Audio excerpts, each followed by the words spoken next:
in our last session, it was right after the Revengers had made it to the end of the cove where they had learned that Yeah, that's our team name. Rejuvenor uh, had actually been preparing for a kind of like a liberation force to combat the swarm on Castrovel. Um, this is after all the epiphanies that Rejuvenor was John's brother, that John used to be a Verthani named Michael, and his whole family owns this atoll on Verces that runs a sort of whiskey and um, narcotic business, and he was dealing with all of that, and then he finds out part of the reason why he had ended up on Absalon Station was during the preparations for this incoming swarm, Rejuvenor had sort of neglected trying to help John regain his memories, and more or less John had wandered off, and not having time to kind of hunt John down, he had left to go to Castrovel, and had kind of given them the details that all the insectoid races were being controlled, and even some of the Lashunta, which are like, think of like Mantis from Guardians of the Galaxy sort of appearance, they were able to be taken over by the hive mind as well if they were exposed to it for an extended period of time. He had given the party some inhibitors to help block this and had left them there, as well as more or less the deed to become the Baron of the atoll. So basically, giving John, since he was the older brother, the opportunity to kind of reclaim his inheritance. He had two copies of it. One, John Smith, which is the alias that he's been operating under as his android self, and Michael Tohack, which is what his previous life was, kind of giving John the opportunity to pick who he wanted to be moving forward. Without telling the party, he had opted to sign the one Michael Tohack and had given that to his butler Gideon. Um, that following morning, midday, because Verces is a tidally locked planet, so it doesn't rotate. So Oh, this is the best part. it's a strip of land kind of along the equator where it's all livable. One side of the planet is all desert because it's constantly exposed to the sun, and the other side is kind of like a barren ice sea sort of landscape because it's always facing away. So there's like a there's like a thin bit where it's just right, Goldilocks Yeah, style. yeah, yeah. The livable ring essentially. So it's always looks like it's midday on the planet if you're in that livable zone because that's just what it looks like. Um, so their circadian rhythm has kind of been messed up. They kind of came out of the cave in the early morning and kind of slept until the afternoon. But following this, John had kind of perused the mansion a little bit, trying to see if he could kick some memories uh, into place. He had found like one of his old stuff, like squeeze toys, but just wasn't able to really connect with anything of his past life. Um, he also spent some time kind of trying to research on Castrovel. Um, he was only able to really pull up the general news feed where there didn't seem to be anything of note on Castrovel, which he wasn't too surprised, but also disappointed that it's still super under wraps with anything with the swarm. Um, his compatriot Raya, who's a Lashunta in the party, she had done some research as well. Mostly, she had found like their old family book with their history, where she was able to find out um, kind of the back history of the family, how they rose into power on the planet through their sort of like their version of prohibition. Um, they had like risen up in the whiskey business, and then Nyack Naqua drug, um, which is basically it's like a drug, a narcotic that makes the person feel super euphoric. The creatures that secrete it use it as like a feeding sack. Essentially, they'd inject this into their victims and then constantly suck the euphoric blood out, kind of keeping them in the state indefinitely. Um, if you remove the Until creature they after die. you've created the drug, That's gross. well, until they die, but the creature intentionally leaves them alive as long as possible. So they're like in a almost like a coma state. Uh, so it's not. They get a single point in symbiosis. Yeah, sort of like they're gonna keep you alive for a very long time. Just you're tripping balls. Um, following this, they had went back out to their ship, which in the world PC art, I think there's a image of the outside of it. It's called the OMAG. It reminds me of like Oh, dude. Sort of like from Halo, the Banshees sort of Yeah, design. Yeah, like the ghost and the banshee and that kind of stuff. It's except it's like a little more crystalline, I suppose. Yeah, so it's a Sheeran style ship, which is why it's got that sort of appearance to it. The difference is they have the crystalline model, which is a living crystal creature. So it grows as it matures. So meta-wise, as you guys level up party level, the ship also levels up. So you guys just get to get more points to add weapons and stuff to it, and it grows in size. Bigger and bigger crystals and shit. Yeah. That's cool. Yeah. Yeah. I'm so excited. Oh my God. Named it the fucking OMAG, dude. Yeah, for like OMG, so they threw an extra A in there to make it not just OMG. yeah. I forgot that was what it was all about. I forgot that was the reasoning, but that's great. It's painted fire engine red. Yes, just like in Lilo and Stitch, because he takes the red one. Of course. It also has a free captain's emblem on there because a couple sessions ago they had begrudgingly joined the free captains again. As they came back to the ship, which is like a whole nother thing. They were greeted by one of the other members that had joined the group, Tuske, which is an Oread, which is kind of like a nature sort of creature. She's kind of associated with rock type stuff.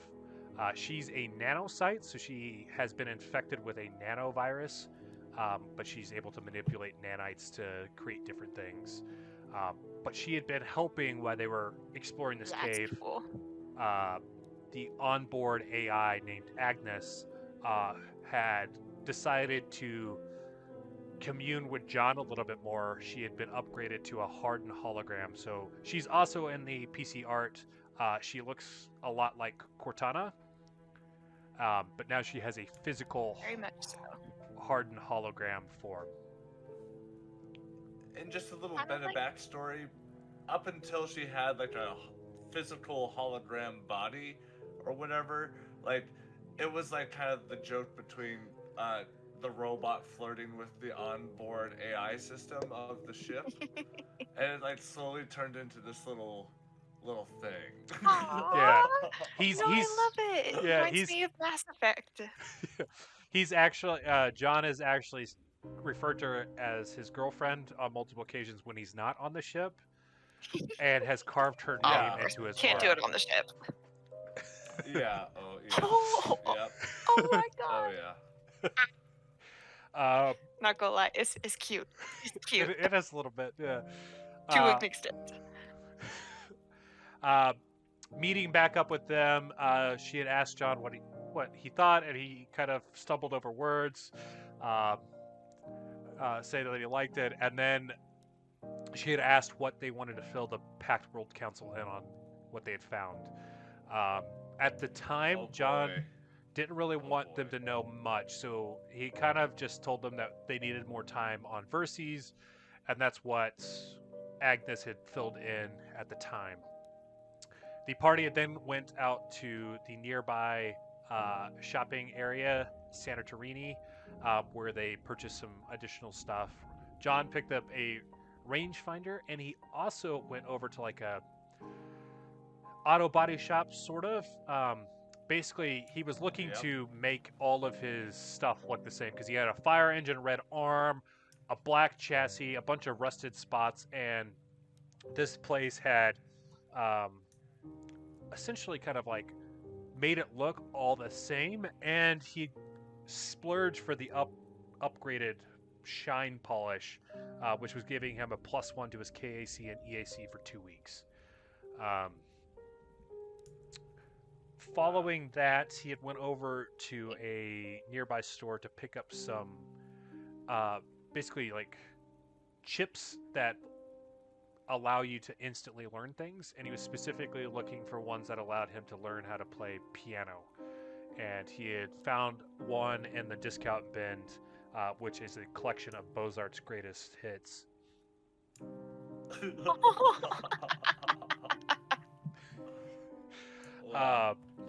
Nice. Following this, they had done some upgrades to their ship. They'd had a couple fights in space and had learned that one of their weapons wasn't overly efficient, so they replaced the ram and got a different melee weapon that does a lot more damage and breaks through shields. And they had also picked up a heavy solar cannon. The bigger thing was they upgraded to a pulse orange power core, which gave them a lot more power available for weapons and whatnot. It was kind of like a long-term investment because they weren't able to do a whole lot with it right now because they didn't have enough build points to go all out, but it gave them a little bit more wiggle room for future stuff. Yeah, like we don't have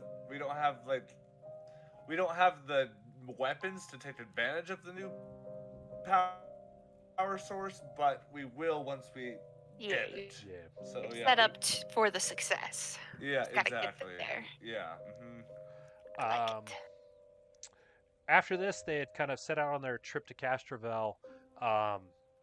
On the way there, John had done some research on like how to unlock his previous life, and he kind of got leads on 4 different approaches to it, or 3 different approaches. He had Miss Quick, the Technomancer, which is like tapping into the machine part of himself to kind of figure out his past life. There was Janora, the Mystic, who kind of like the spiritual side of it, and Triunte, the Witch Warper, who kind of focused on aligning all the different variations of your alternate realities and finding the true you, and kind of got leads on where he might be able to find these folks in the future once they had figured out the business on Castrovel.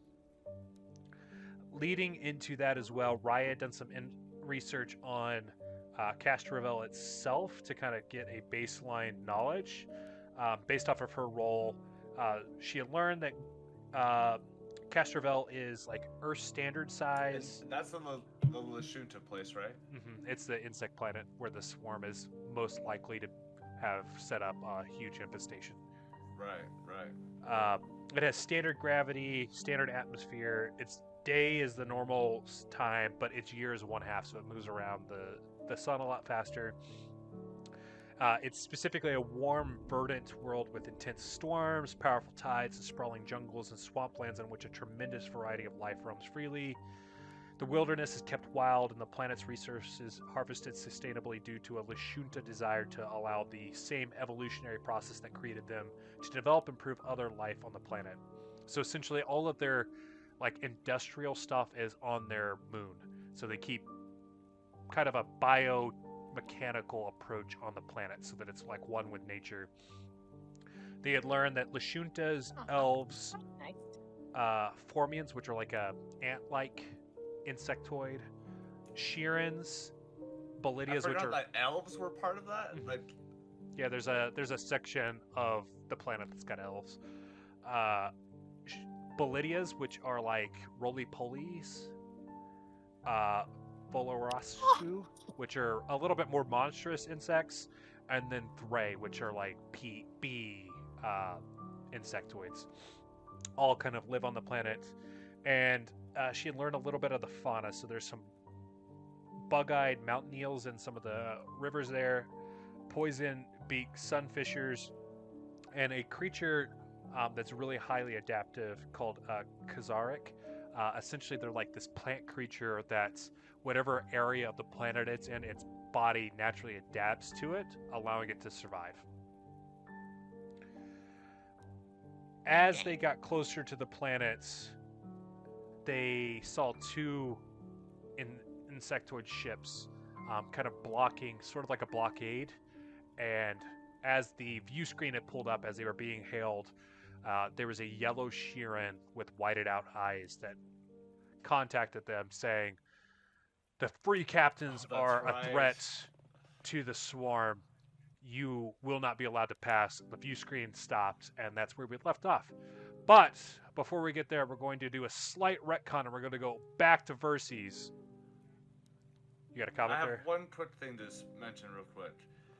I don't think it's going to be a big deal, but I think you streaming is affecting your sort of Discord in such a way where there's like, I can tell that there's a 1 or 2 second delay when I say something and you get it. And I was wondering if you wanted me to try streaming. I don't know how big of a deal it will be, but like, I know there seems to be a little bit more of a delay, and sometimes you kind of, I would say like maybe 2 out of 10 times, you'll sort of cut out for just a second, but it will like catch back up. You know what I'm saying? We can. Let me. I don't really. I'm not sure how problematic it actually will be, but I haven't noticed it, so it's more how much it bothers you guys. Have you guys noticed that, or is it just me? I've seen it a little, but I mean, it catches back up fairly quickly, and I think it kind of evened out a little bit. But I wasn't super bugged, but okay. I'll leave it up to the group. Okay. Yeah, I mean, I don't necessarily think it's a huge problem, but like, I wasn't sure if like you would care about that. That's why I brought it up. I'm indifferent. I haven't had any where you guys are lagging on my end, so I think maybe it was just a hiccup there for a little bit. But if it does get too much, let me know and I'll hand the reins over.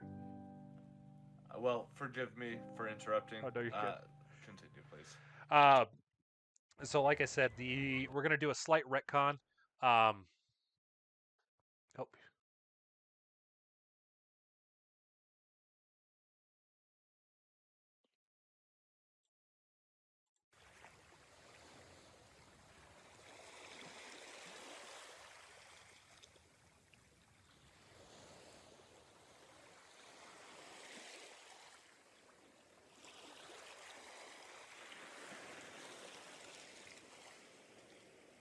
Disappeared.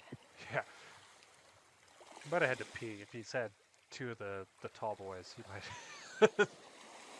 might. That'll do it. Sorry.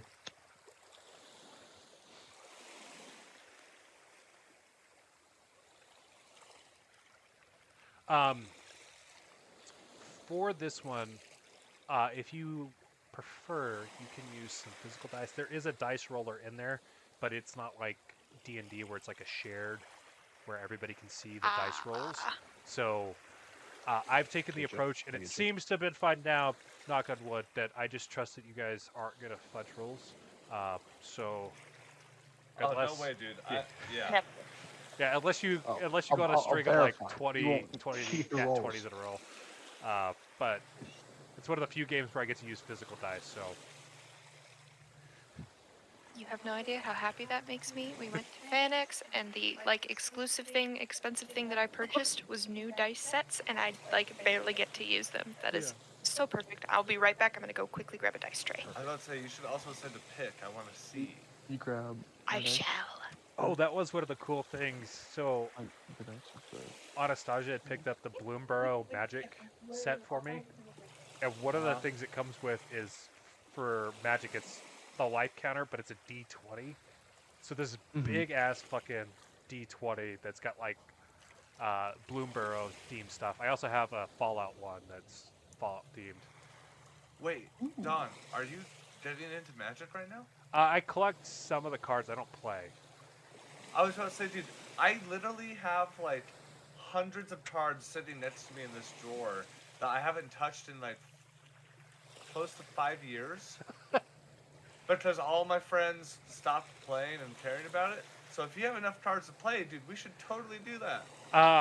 Because we picked up a bunch of the Commander decks and stuff. So I got. Sure, yeah, I have 2 Commander decks. Oh yeah, because I got. I mean, well, not Commanders. I mean, it's like the deck you buy with the Lilian Voss or whatever. Yeah, I think those are Commander decks. The 100 card decks. I think so. Yeah. Yeah, because I got my wife the four Doctor Who ones. I've picked up the dog meat Fallout one, and That then was a good one.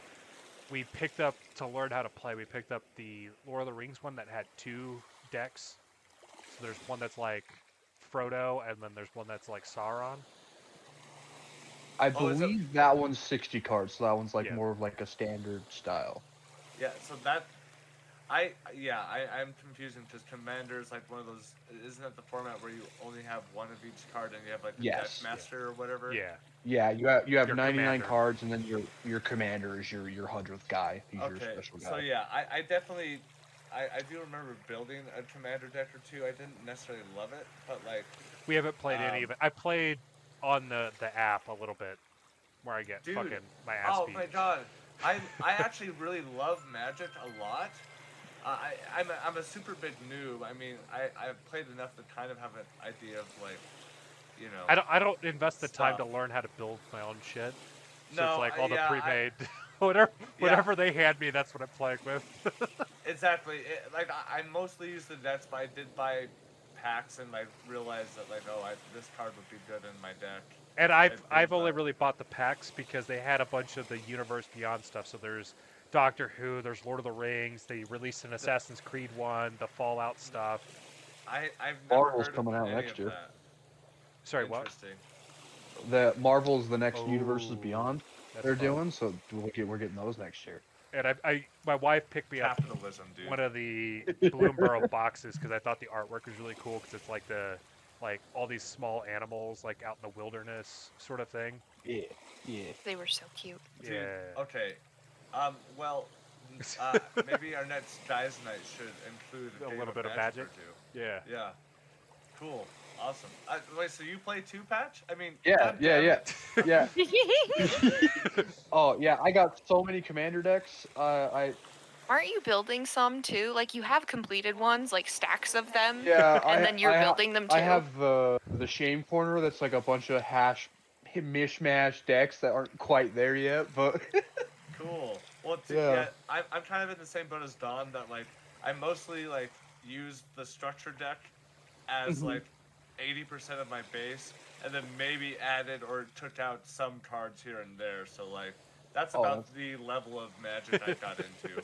that's the best way to play. I've played competitive before, and it's crazy. I'm It's not down. Yeah, same Yeah. thing with Yu-Gi-Oh, dude. Like I don't want to play competitive Yu-Gi-Oh because like I don't want to spend the money. yeah, To get a good deck. So I'm gonna But- play and I'm gonna get deleted in a single turn. Well, it's not even that. It's like even if it's the bare minimum, like I need to at least have these collection of cards if I want to have a viable deck Yeah. at all in the meta, and that's just too much to ask for me. I went down that road with Hearthstone. I don't want to do it again with another card game. Fair. Very fair. Hearthstone was fun though. I've Oh, also I played love that one. Hearthstone, dude. I love it. That's one of my things that falls into my rotation of content. Oh yeah. Okay, sorry, we're No, getting no, in you're the good. weeds. I could talk games all night. We were talking, so we went to End Zone yesterday because we were looking at what they had, and We just went there today. yeah, and we go to the game side and we're like, maybe we need to convince the group that we make one Friday, like every quarter, a game night, and like we play board game instead of playing D&D, because Yeah. otherwise we I'd be don't so play. down. Yeah, Yeah. dude. Seriously. I literally, because I have a bunch of birthday money that I'm trying to decide how to spend. And, like, one of those is, like, going to End Zone, taking pictures with my phone to, like, think of games that I think are interesting, and then I'm going to decide at one point. Oh yeah, and they have such good ones there. There's like I know, dude. the redwood one was the one we were looking at yesterday, which is the one where there's a tree in the center and you move the piece around to get the best picture. So you're trying to get all the different animals and stuff lined up to get the most interesting picture. What was the game called?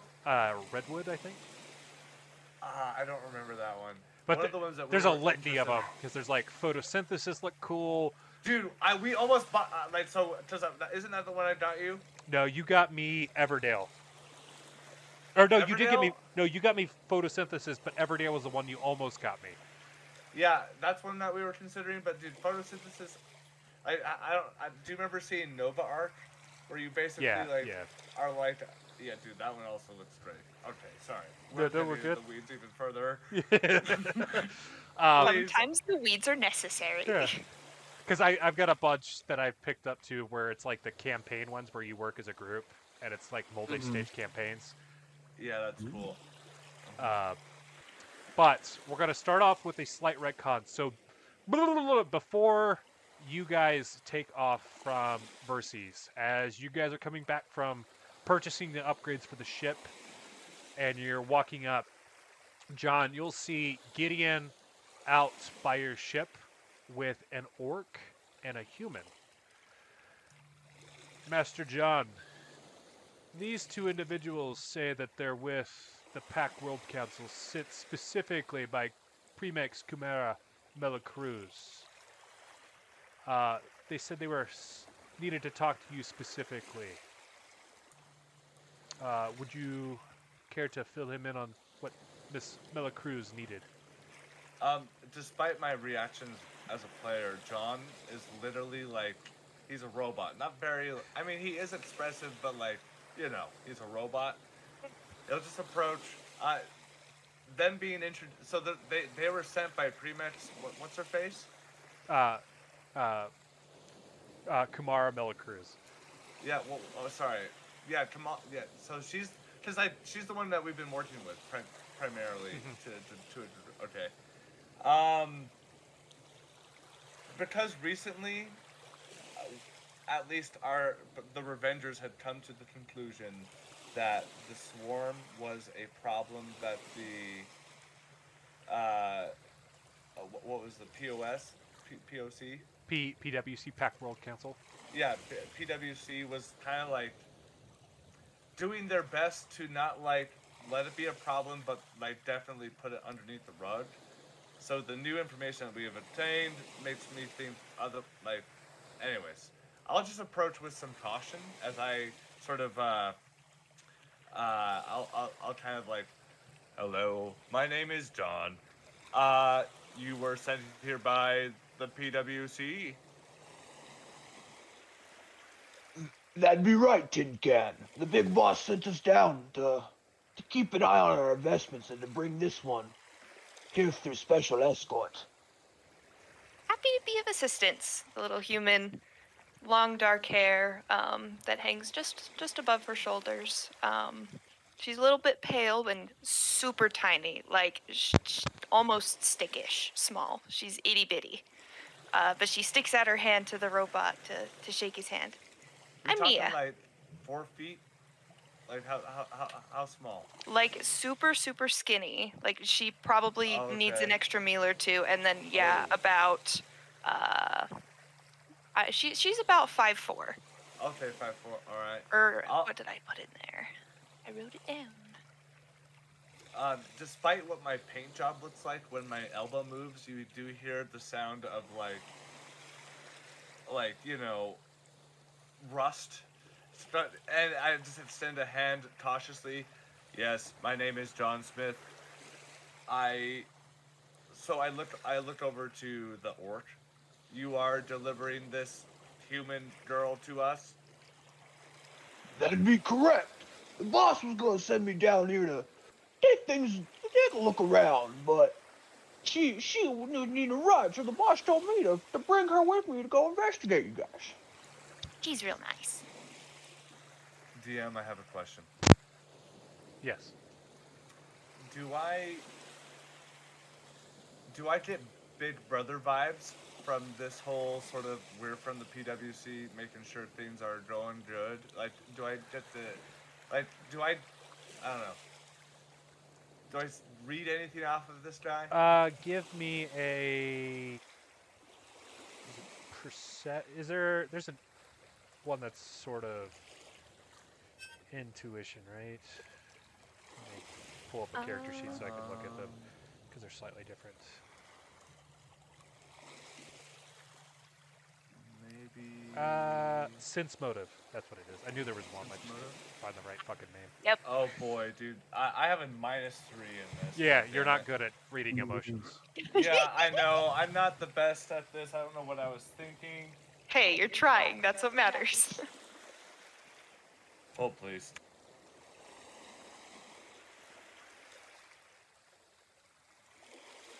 Oh, I guess Oh my god. a nat 20? Not quite. Nat 1. So that's a nat 1 for a total of -2. uh, Oh no. you, it's one of those, John, like, it's, you're probably getting in your own head a little bit where you're kind of instinctively thinking because Raya's been, well, maybe the PWC's not really got our back. Right. You've got that kind of vibe going into this. So every single thing they say, you're picking up that, oh, it's probably that. So you're not letting them Oh, really okay. explain anything. Okay. Yeah. To set the okay. scene, this is like a landing pad on a atoll. So if you're not familiar with an atoll, it's basically like an island with it's basically a ring island with a lagoon in the center. So you're like right on this ocean, which is why the music is the way it is at the moment. So it's like sunny and 75. Like it's like perfect outdoor weather at this point. You'll just see. So just for clarification, Don had posted a picture before, but I essentially like have the general vibe of I can never remember the name of the robot. K2SO. Yeah, K2SO, like from Rogue One. So I'm kind of top heavy, and I'm a little bit taller, closer to like maybe like 6'2", 6'4", around that mark. Except my eyes, instead of having like C3PO eye type stuff, I have kind of like an LED screen that sort of like emotes my face, and Okay. you'll see that they are slanted in sort of a sus sort of way, and I go, well, I think it's good that you are here because we are working with the PWC very closely. Well, we're here to help, of course. So, glad to be here. Exactly. Yes. Sorry, I'm not much of a people person. That's understandable. Where are we off to next? And you'll just see a little bit of like oil start to sort of drip from my head in a sort of a nervous capacity. Xerxes? What was the name of the planet? Castroville. Castroville, sorry. You're currently on Verces. Verces, that's okay, my bad. We have intentions of going to Castroville. We believe that we may have a lead on, and there's a little bit of a pause. The person who may be behind all these mechanical shenanigans, and just kind of refer to Rejuvenor, assuming they know of the situation. I'm not necessarily sure. I was gonna say, my memory is a little bit fuzzy on the explanation as well. I apologize. Would they be informed of that? Yes. Okay.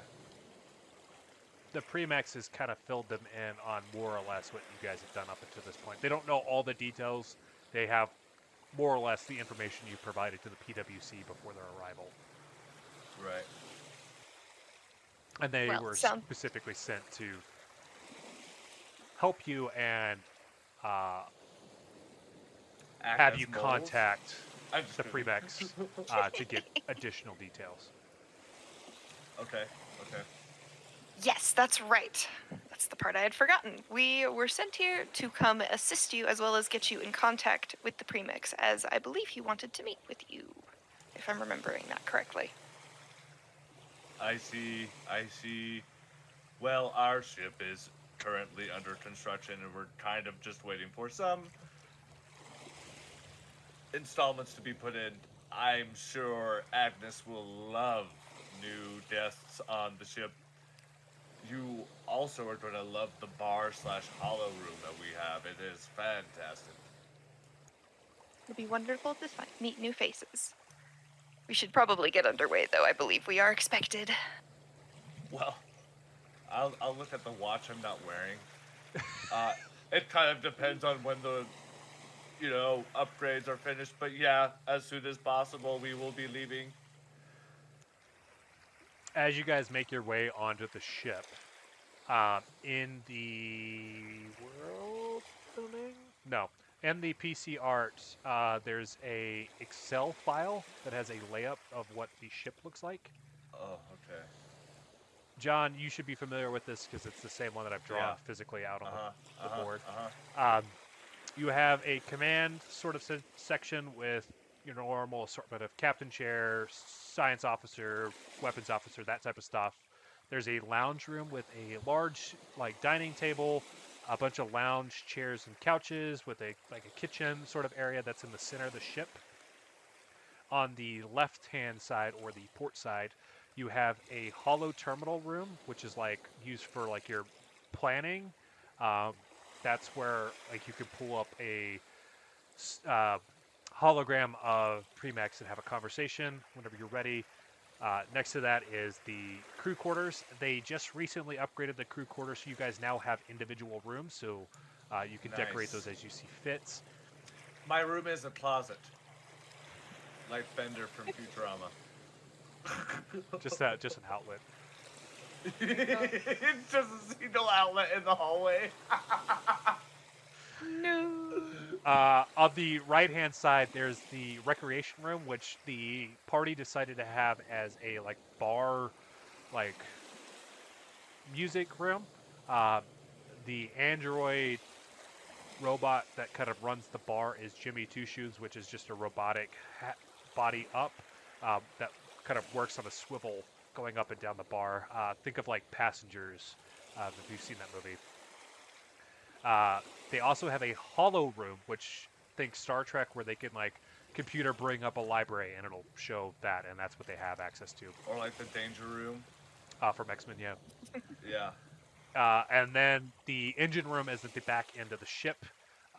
Currently, the ship has this faint orange glow because they upgraded to the pulse orange engine.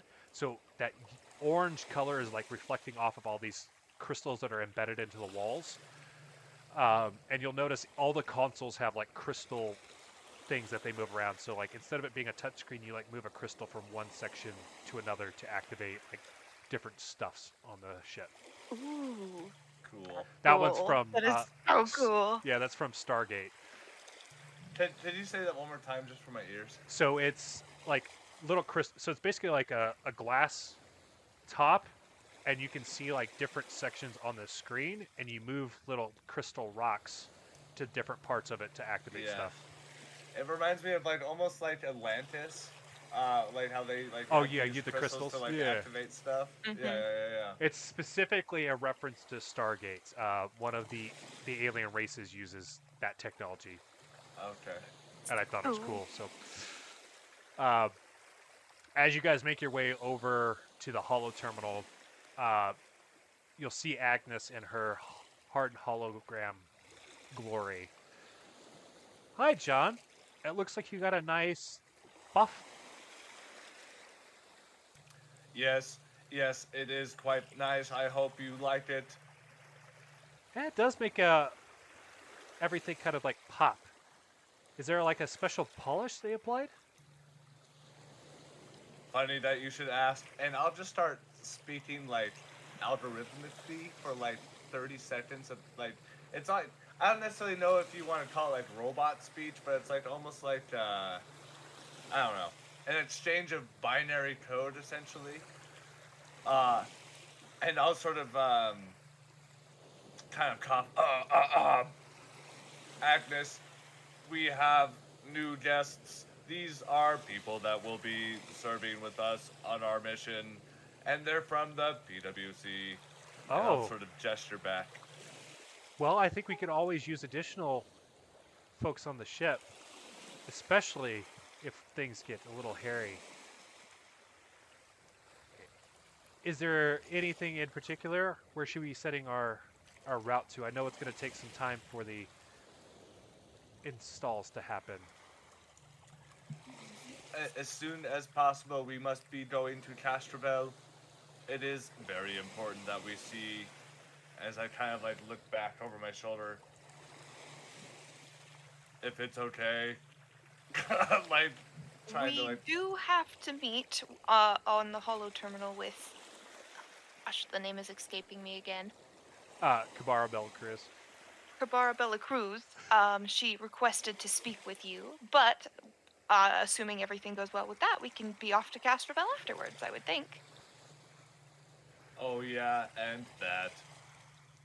Oh, that should be easy enough. Do you want the whole party? I know. I believe so. I know little Sparks has been running around finding every little crevice that she could possibly get into. I mean, I guess why not? Also, real quick on a meta level, can I get another description of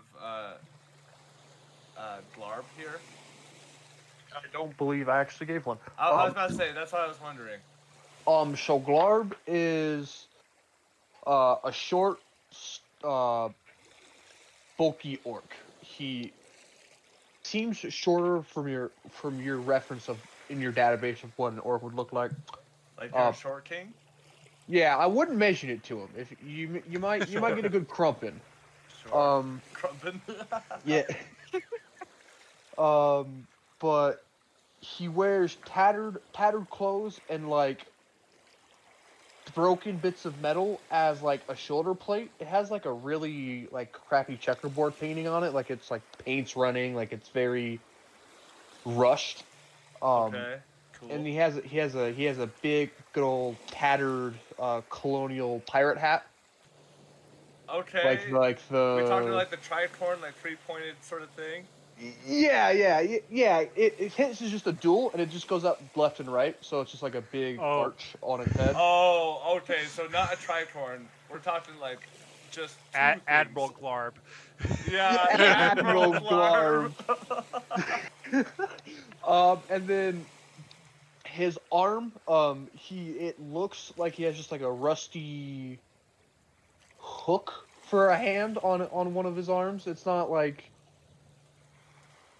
a flashy weapon by any chance. You're like, this looks like junk metal at quick glance. Do you have any weapons on you outside of your hook? No. Okay, interesting. Okay. Oh, well, and same question goes for what was your name? Nia. You should Nia. change your name on Discord so I can remember. Mabby. No, it's okay. It's okay. But go ahead. I'll fix that momentarily. My brain cannot do two things at once right now. Nia is about 5'4". She has, I wrote it all down for the purpose of not messing it up. With a thin frame, very little muscle, having spent so much time out in studying in space. She has long black hair that falls in slight waves just below her shoulders, with soft brown eyes and pale olive skin. She's dressed in relatively light clothing as of right now. She's got 2 pistols, one little defense orb on her left hip, and what was the other one? A data pistol on her right. Other than that, she looks fairly plain. There is a slight, like, almost painted on with makeup, but an eye that is barely visible on her forehead. Okay, visible meaning like there's it's not a lot of pigment. Not a lot of pigment. Like it was definitely done on with a very slight makeup as to not be super visible, but still be there. Interesting. Okay, DM. I know we're trying to go have a conversation, but do I recognize that? Does that have any significance? I'm gonna say no because I don't know what it is yet. So. Oh, okay, never mind. So that's I will send you a message explaining. But that one is unique to Nia. With I would assume it's obscure at the moment. Well, I hope. Well, maybe we should go have the conversation with Carmela because I am concerned that maybe things have developed. As you guys are making your way over to the holo terminal, Agnes has been able to get a hold of the rest of the crew. As I've mentioned, they're in the PC art as well. Raya is a technomancer, Lashunta. More or less looks how the image is there. Shanti also is a Lashunta. Same sort of concept, more or less the image that's in the PC arts is what he looks like. He's got kind of like robe attire. Tusuke, as I mentioned earlier, she's a brown Oread. She's got slight patches of like nanite infection on her, but otherwise looks more or less like the image in the PC art. And then Little Sparks, which is a little. She's a Yosuke, which is like more or less Starfinder's version of Ratfolk. But she's a bright yellow, so she looks kind of like a Pikachu. I love it. That's my daughter's character. She hasn't played very often, but it is fun when she does play. I love that. Dude, she like doesn't necessarily understand that, like, you know, you kind of have to wait to hear. Yeah, she just wants to roll dice. Yeah, exactly. I love it. As So here for it. as Sparks said, "Hi, John. We got new friends." I wouldn't quite say that, but yes, they are new people on our ship. Perfect. I've been finding the perfect places to scare Shanti, and now I can use it on them. Yes, sure. Nia gasps and just kind of slowly walks over. Hello! Oh my goodness, you seem so sweet. And everybody loves a good jump scare from time to time. I have not met you, but I'm Nia. Hi, I'm Sparks. I fly the ship. That's Yeah. wonderful. Yes, Happy to be aboard. she is definitely a very well-trained pilot. I mean, I can do it, but Sparks is pretty good as well. Yeah, I'm a whole 6 years old. Oh. Wonderful. All right. You've gotten this far. Yeah, I was gonna say You've got battle-wise, this far.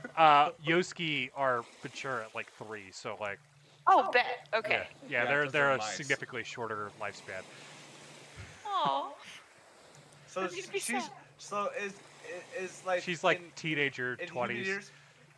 I was going to say, well, I was going to guess like 50s if she's 6, right? Like, how long do they live? For? I think it's like 20, 25-ish is like their normal lifespan. Oh, So okay. you were gonna say something, Glarb? Maybe. No. As Agnes pulls up the holo terminal, you'll see Premix Kumara Melacruz. John, you're familiar. She's a pretty regal-looking individual. She is the Primex, which is kind of more or less like the what's the word I'm looking for? Not mayor, but more or less like president of Absalon Station. She's kind of in sort of like Senate attire at the moment. Agnes, is the transmission encrypted? Yes. It should be 100% encrypted for whatever discussion you may have. We can close the doors if you feel we need to be more secure. That should be fine. Revengers, it's been a while since we talked last. The last update you gave us was that you needed a little bit more time on Verces, and while I don't want to make too many assumptions, I'm assuming you've come to the conclusion that Rejuvenor may not be as much of an issue as we have led on up until this point. Can I ask him that question real quick? Yes? What do you got? Actually, no. I'll turn it into a chat. Like, do I get the sense that like they knew a little bit more about Rejuvenor than what they had let on? Like, how the fuck did they find this shit out? I'm not gonna have you roll just because the nature of her checking that the transmission was encrypted and then how she's talking to you, you get the impression that she's being very frank. So Okay. everything all she's right. saying is kind of upfront. It kind of Oh, boy. ties in with the fact that these two party members were sent. So like, Okay. it implies that she knows more than she's been letting on up until this point. Okay. Okay. Sorry to interrupt. I needed that clarification. The task force that we sent to investigate the swarm in your guys' stead went to Castrovel, and as they followed their leads, they met up with Rejuvenor and his liberation force. That was 2 days ago when they made contact with Rejuvenor, and they have not sent a transmission since then. Nia hangs her head a little, kind of looking sad. What we would like you to do is meet with Chancellor Parapatus on Castrovel to find out where Rejuvenor's liberation force is so that you can meet up with him. We're not necessarily exonerating Rejuvenor for what he's done, but the inner circle of the Pact World Council has acknowledged that he is the leading front on the swarm infestation. We're hoping that he can handle it without creating a panic across both the Pact Worlds and the Veskarium. I think you're probably up to speed that the swarm has made it into the solar system and a fairly solid foothold on Castrovel. But in addition to this, the Veskarium has been struck with the same type of attack in their solar system.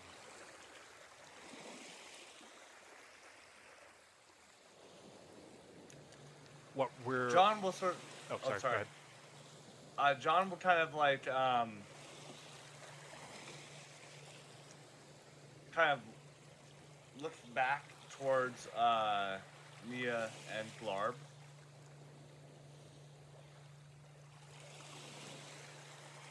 No, learning in this conversation, realizing that the PWC knew a little bit more than that they were letting on. John is feeling quite skeptical right now. But ultimately, we'll sort of, after processing some thoughts, we'll look up. Yes, I think it is quite imperative that we find Rejuvenor and get a stop to this swarm. It is a inevitable threat that we must deal with. It cannot be under the rug any longer. Definitely not. I think we are approaching the threshold where it will not be able to be kept within the inner circle. But as soon as panic breaks out, I think the swarm will be able to move at their leisure.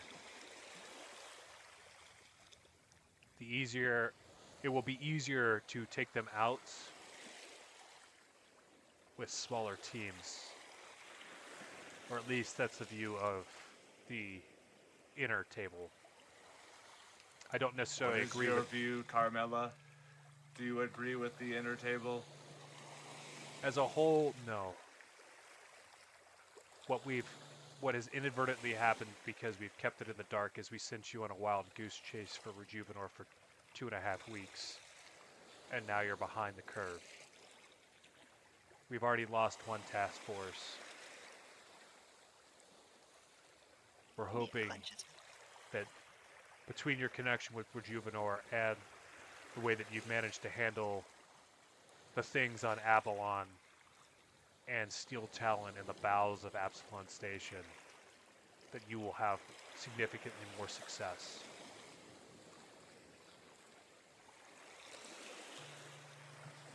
With this little bit of a pause, yes, I think it is a good idea. This must be stopped, and I'm proud to be the leading force. Well, we're assuming the worst. If you do manage to find Task Force 2,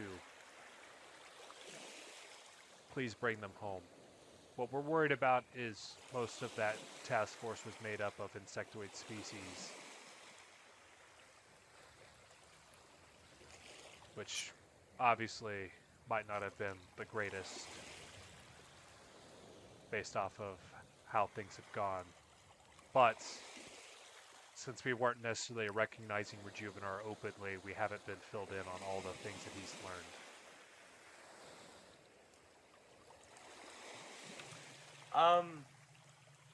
What's the body language of Glarb right now? Like, does he seem to be as emotionally impacted by the situation that Nea is, or like, are you kind of just taping this in? Glarb is eager. He's cracking his knuckles. He's, as he likes to put it, protecting the investments. So, going in small teams and getting up in people's business is my specialty. So taking down these hives is what the boss wants. Is what the boss is gonna get.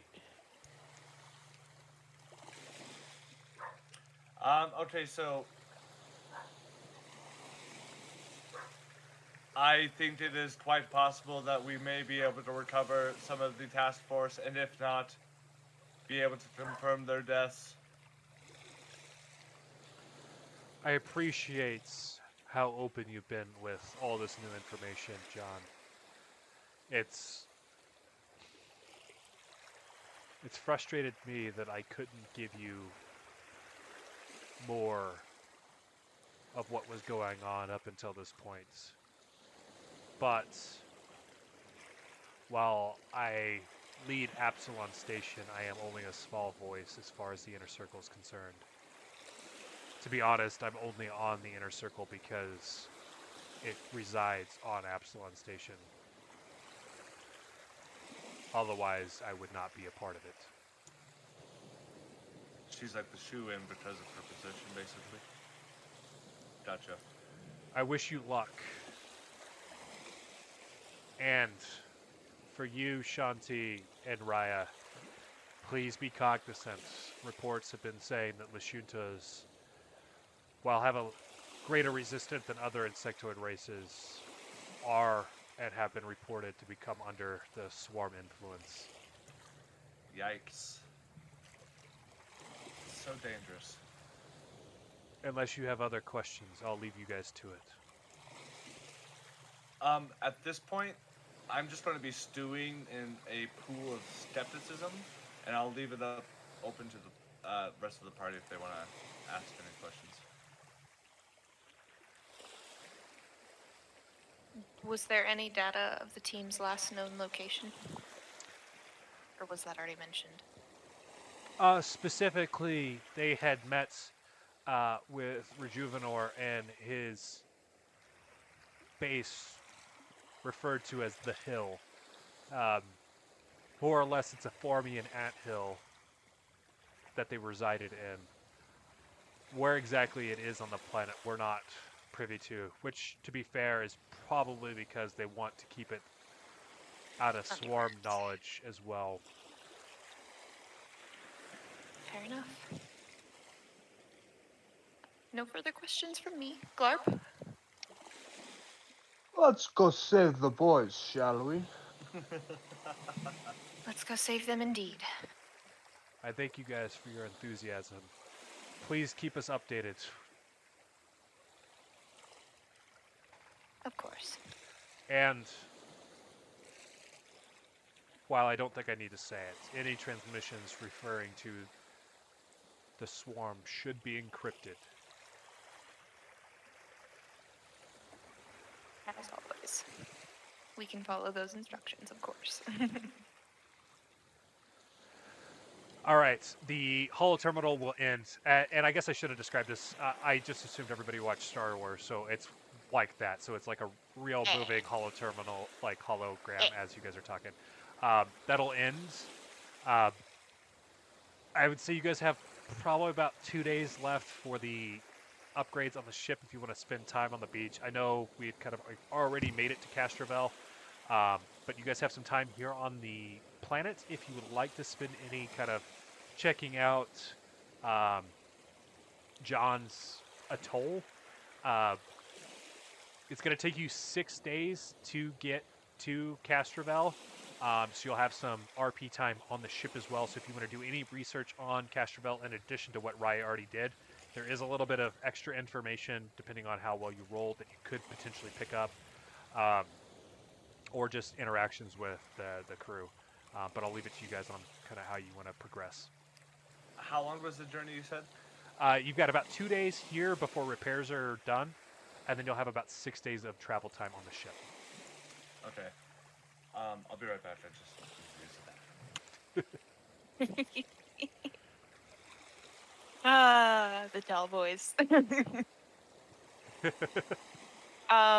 For Nia, at least while he's gone, as a part of that, she would like to definitely dig into the research of anything and everything for Castrovel, especially like the species there, creatures specifically, like things that they're going to interact with.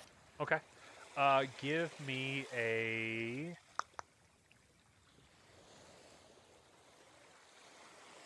either physical science or a life science. Just to kind of depending on how you want to approach the research on it. You can use the holo terminal here on the ship for the research. Yeah, the holo terminal sounds good. I think I will go physical science. Okay. Looking into like actual anatomy in this case and digging into exactly how we're going to deal with all these creatures. She has a +7 in that with a 17, so 24. Oh, fantastic. In addition to what Raya's already found, you get a little bit more back history on the swarm in general. The Sheeran, which they look like this. Not specifically this lab coat attire, but that's the type of insectoid they are. Cool. That's the primary species that was infected by the swarm in past history. The Sheeran are the ones that managed to break the hive mind. And they took up residence on Castrovel following that. There's a little bit of mistrust in the Pact world against the Sheeran because of this, because they were associated with the swarm for so long.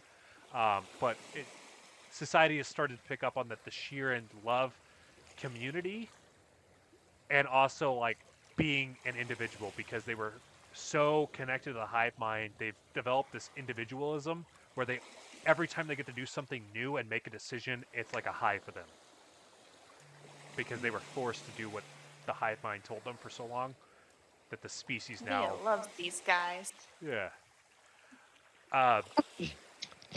As you're doing this research, you're also able to get kind of more or less how Castrovel is made up as far as like where the different species live. So the Lashunta-dominated continent of Asana is north of the Formian continent known as the Colonies. The southern island continent of Suirim is a long isolated by harsh weather and oceanic life, is the Elven homeland, while the southern ice cap of the Aurorabus is home to white-furred predatory Aaravarks. There's an ice bridge that forms a connection between Avaris and Saurian's southernmost fortress of Southwatch, where for many years and until recently defends the creatures off every winter. The continent of Okolon was once a frequent site of clashes between the Lashuntas and Formians, but is now a tightly regulated, patrolled ecological preserve. Oh, so it's like the Darwinian Islands or what, the Galapagos or whatever? Yeah. Okay. And like we talked about, the moon, Ellendray, has no atmosphere and hosts most of Castrovel's shipyards and heavy industries where the pollution can have no effect on Castrovel's ecological balance. So basically, you kind of got an overview of like the different continents. Based off of this, you feel like there's probably a heavier presence in either the colonies or Asana, because that's where the two main insectoid races reside. Nice. Just taking notes, sorry. Yeah, I know that was a lot of dump. I will do my best. All the same. Because it's cool. Yeah, That's why I like your campaigns, because it is a lot of dump, and that's what I'm here for. Well, the beauty of writing it in a Word doc is, there we go. Thank you, Wow. thank you. The power of Control C and V. Wonderful. So, where in the timeline are you doing this research, Nia? It would I mean, if she could access the terminal on the first few days, she would, want to do that first. But also, she was happily going to spend lots of time getting to know the crew and talking to everybody. She definitely comes across as, oh my god, new friends! Yay! Very outgoing, social butterfly Yes. type thing? Okay, okay. But those were the two things she was going to do. I will happily interact wherever as she's still navigating the ship and just kind of walking around during the 6-day trip, figuring out where everything is and getting used to things. Yeah, if you guys wanted to do anything on the island before you departed, more or less, it's a beach sort of residence. There's a bunch of beach houses along the coastline. John, during this time period, this I missed in the recap, he had claimed one of them as like his beach house to kind of come back to, that had like a dock out into the water. But if you guys are ready to get on the actual space travel, we can hit that and RP on the ship. Yeah, most of the combos I wanted to have revolve around being on the ship and going towards Cashville. I'm down to go that direction if everybody else is. Perfect. So we'll go ahead and say that you guys have started your travel. I will give it over to you, John, with what you wanted to do. Okay, depending on, I don't know, I may or may not hit up the new party members here, but I firstly wanted to have a private conversation with Agnes. Okay. So maybe I'll go to the hollow room, and I will sort of make the space emulate it's not a perfect recreation, it's like an artistic interpretation of the manor back on Verces. Okay. So it kind of gives off vibes of maybe the dining hall that we spent. Do you want like the dining hall or like the den? Let's go with the den for sure. So like the library sort of walls with the fireplace and mantle? Okay. For sure. Can there just be like a nice leather singular sort of seat there, kind of like classically placed by the sort of hearth? Yeah, do you want just the one chair or you want one for each of you? I'll have the other one be like a long sort of sofa, so like like it's some Psychology type stuff? Sure, whatever. Anyways, Agnes, I have a question to ask you. What is it, John?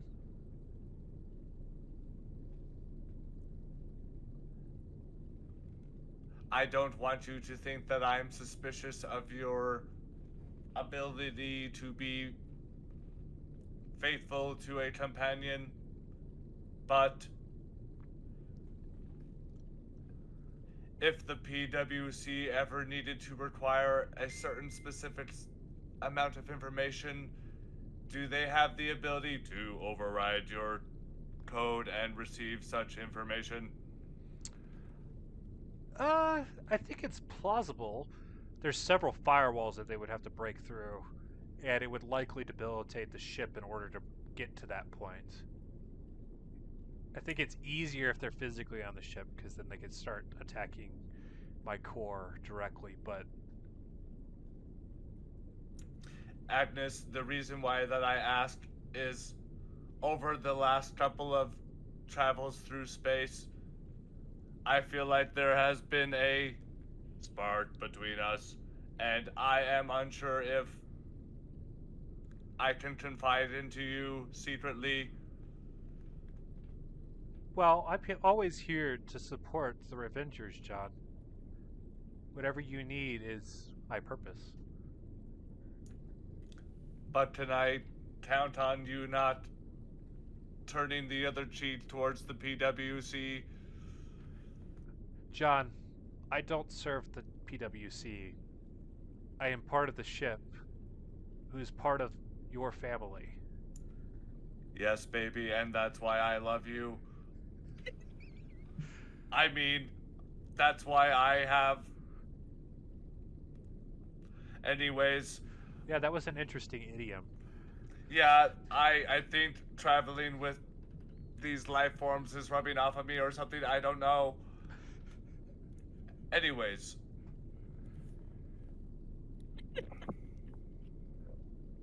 Here's the thing. After talking with Carmilla, I love I that have it's got- Carmilla. It's What? Kumara. Kamara, sorry. God, Carmilla is fucking. Pika. I don't. Yeah. That's Sorry. Dre's character. Yeah, god damn it. After talking to her, I have gotten the strong suspicion that her goals and ideologies align with how me and Raya are feeling about things. But it is absolutely ridiculous for the inner circle to recognize the swarm as an issue and to still rely on small task force parties to eliminate it as if that's going to be enough. And it's hard for me to not imagine a world where we are forced to turn our backs against the PWC for moral obligations. Well, John, I agree that it seems that Kumara has the same sort of intentions that we do. To be honest, the PWC operates in a sort of a darker gray to begin with. You guys had met up with Yes. Notley, where you had learned that the PWC more or less willingly allows the free captains to exist and pillage as long as it's on their terms. So I think that's what we're running into is as long as the swarm doesn't affect them in any large capacity, they're willing to let it happen. But now that it's starting to become public knowledge, which could affect their ability to control the Pact worlds, I think that is the main reason they're now willing to involve a task force. When a preemptive investigation probably would have saved us considerable loss of life. I can understand not having such a heavy hand in such a dire situation. However,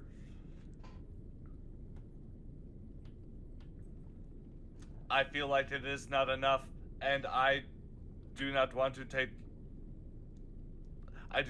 diminish the new arrivals to our crew, but the thing is, Well, I don't know, maybe Rejuvenor was onto something. I am not sure. well, I think part of the issue is they didn't listen to Rejuvenor. And whatever he knows is something that may be vital to changing the Pact world's mind. John will just sort of stand up from the chair and sort of approach the hearth and put his hand on top of the stonework and just kind of, yes, we must find my brother. We must ask him to clarify. And I'll just kind of turn around and like having the fire hit my robotic form in such a way, looking back at Agnes. Thank you, Agnes. You have served to be quite the companion and I appreciate our relationship. I enjoy our talks as well, John. Now, please, Uh-huh. I could use some time. I need to look into the fire for some reasons. Perfect. She'll leave you to it. Great. I might pop back in later, but I'll give other people a chance. Perfect. Glarb, is there anything you're wanting to do during this travel? No, Glarb is just gonna go up to the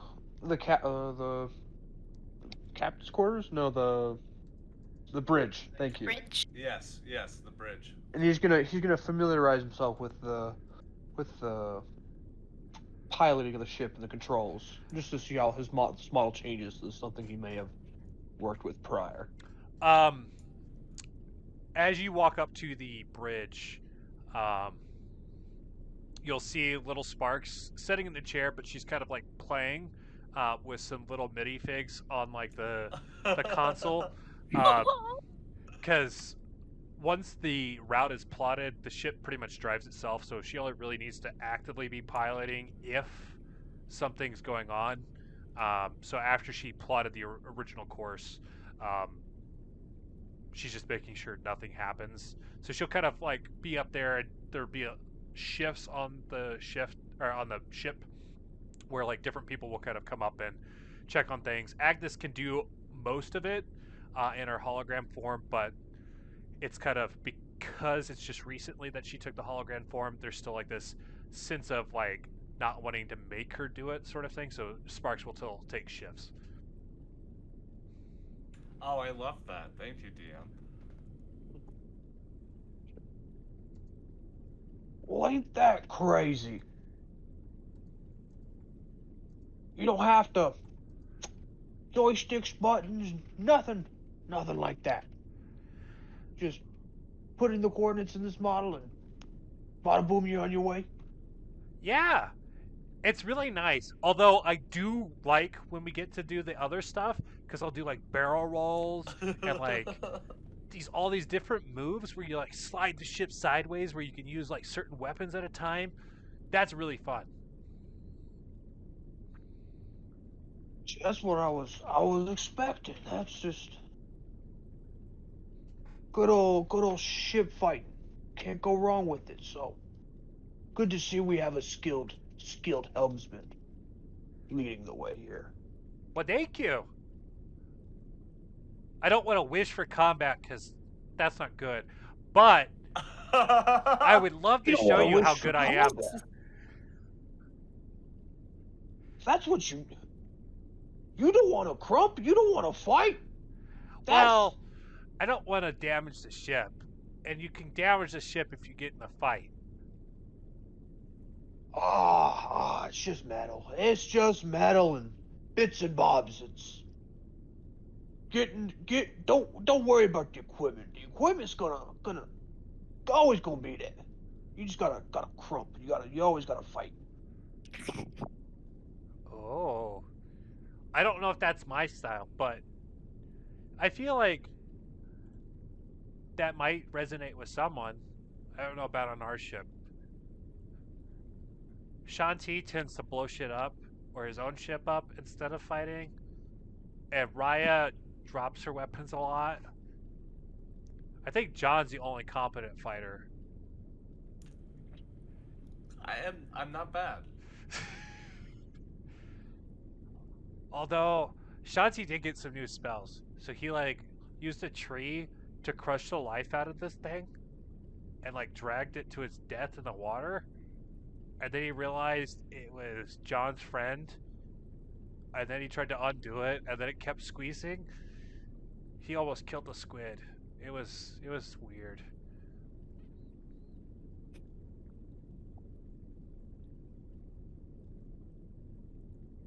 That's Glarb's gonna be puzzled by the spells aspect. Just fighting without fighting. Yeah, But fight. Gleam Gazer, who's I think she's hiding in the engineering room, she likes to fight too. but only when John tells her. I don't remember who's Gleam Gazer. That's the Nyack.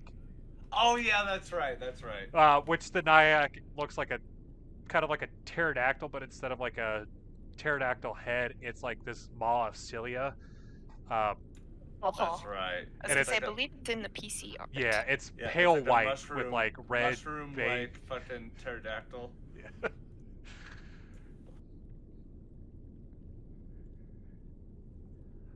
But we've been able to manage. We fought a dragon that was made out of metal. It was crazy. How interesting. Seeing a beast like that. Did it bleed? No, it had a bunch of servos. It made weird noises when we beat it up.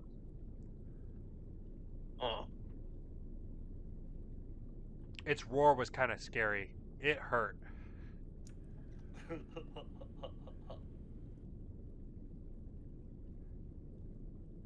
Well, seems like you guys got it handled here, taking shifts. I'll leave you to it, and Glark's just gonna he'll stay up there just watching, but not necessarily messing with anybody. Uh, Just waiting for the jump to end. Perfect. As you're kind of like, once it looks like you're not interested in Sparks anymore, you'll see her go back to like her like little dinosaurs that she's playing with on the console. Rawr, rawr, rawr. I like to think that like occasionally she'll make the ship kind of like, but then she like hits the console in such a way. Yeah, she accidentally touches one of the crystals and it slides just slightly. Yeah, yeah.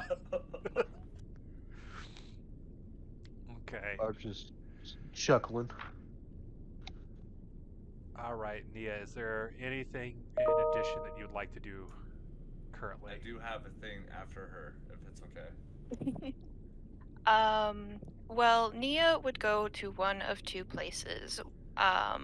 One, upon hearing that there is an interesting creature kept somewhere on the ship, she is determined to go find it and see it for herself. So she goes on the look for the Nyack, I believe is that what it was called? Yeah. So as you make your Nyack Gleam Gazer. Yeah. So the Gleam Gazer, it's the family name. So Nyack is the creature, like a species. So back history is that Nyaks were domesticated or partially domesticated by John's family to siphon off the Nyack drug, essentially, that they could sell on the open market. Oh. So it's kind of like a A cow. heroin cow. Yeah. Yeah. But Its udders is just a bunch of needles. yeah, meta-wise, every single attack that it does injects this drug, essentially, that can incapacitate individuals. Spooky. Yeah, the combat session with that one was interesting because, like, it had John tripping balls for a little bit. As you make your way back to the engineering room, you'll see the large pulse engine kind of in the back center, radiating, and you'll see Raya kind of like playing with the consoles back there, kind of, and she's glancing up into the rafters. And as you look up into the rafters, you see this like pterodactyl-like creature that's using like the extra like hoses and stuff to like start to form a little nest up into the rafters up there. Goodness. Nia looks up at the nest and just kind of stares in awe at the creature, like almost enthralled with just the different features, having never, at least to my knowledge, never seen one before. The way I set her up, and she would just kind of utter under her breath, but slightly asking Raya, "Does it ever come down and say hello to anybody?" Well, the last time it came down near us, it tried to fight us. it took a good little while for John to finally make some sort of connection with it and calm it down. To life of me, I don't know how he got this damn thing on the ship, but it's been up there since then, so I don't know whenever it's gonna come down.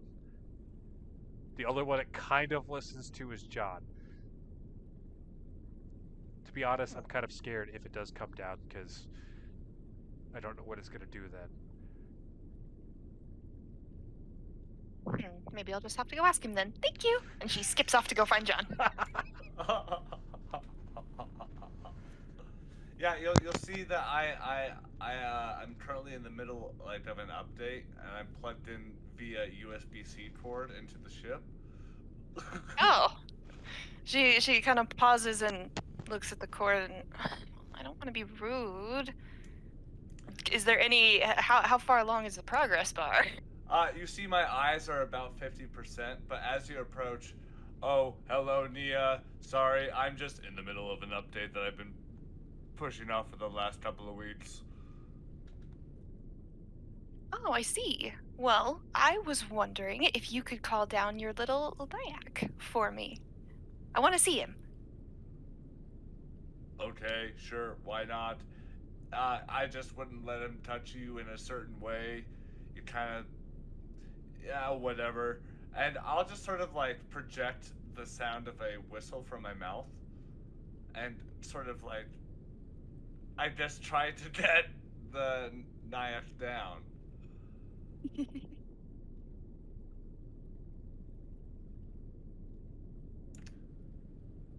You're muted. Give me either a life science or a survival check.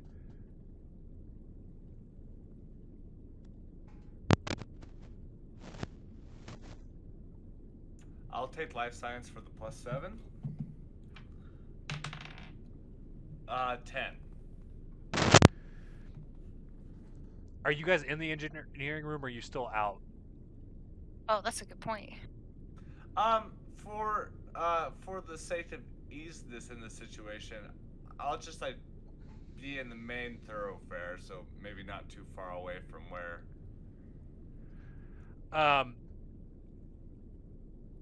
Sorry, like in the same room, or like the hallway leading into the engineering room? Leading into the engineering room. You're not able to. The Nyack doesn't come out, and because of where you're at, you're not even able to see if it reacted. Oops. He can hear from that far? Nia, I think maybe something's wrong with my Nyack. I'm thinking maybe. I don't know, I'm sorry. Why don't. I'll just unplug myself, don't worry about it, and I'll just kind of stop the updating process. And oh, and she holds up her hands but then puts them back down. Trust me, I've been pushing this off for a reason. And I'll just kind of unplug myself and walk back with Nia to the Nyack. Perfect. One detail with the Nyack that I forgot to mention that seems kind of relevant is it, instead of regular skin, it looks like a metallic polymer. As you look at it more, Okay. you get the same sort of vibe that you get with John. More or less, this is an android. Meta-wise, this was an artificial android created by Rejuvenor. So it used to be a living creature that he has now converted to an android using his soul surgery. Yeah. So yeah, Interesting. I'll just do a clicking sound projected from my voice box to sort of call down the Nyack. Give me another roll, please. Alrighty. Dirty 20. Oh, nice. You'll see it kind of look over the nest that it's got, and recognizing your voice will sort of make its way over to you. Yeah, I'll like extend my robotic arm to sort of like interact with the little mycelia tentacle type things coming off of its head. Yeah, and you'll see it kind of like the amoeba sort of thing, where it like Okay. kind of groups around your hand a little bit more. Okay. Cool. And I'll sort of like take a respectful step 2 or 3 back to give Nia the floor. Nia is absolutely giddy. She like goes to reach out and pet it, but then kind of pulls her hand back, remembering that she was told that last time it was touched, it was by anybody else. It was not a good experience, but she kind of leans left and right as she looks it up and down with just the biggest grin on her face. And I don't know how this will work with androids, but it sounds like everything telepathy wise functions the same. Yes, because they're androids. Sweet. So, John, you hear her mouth doesn't move, but you hear Nia's voice in your head.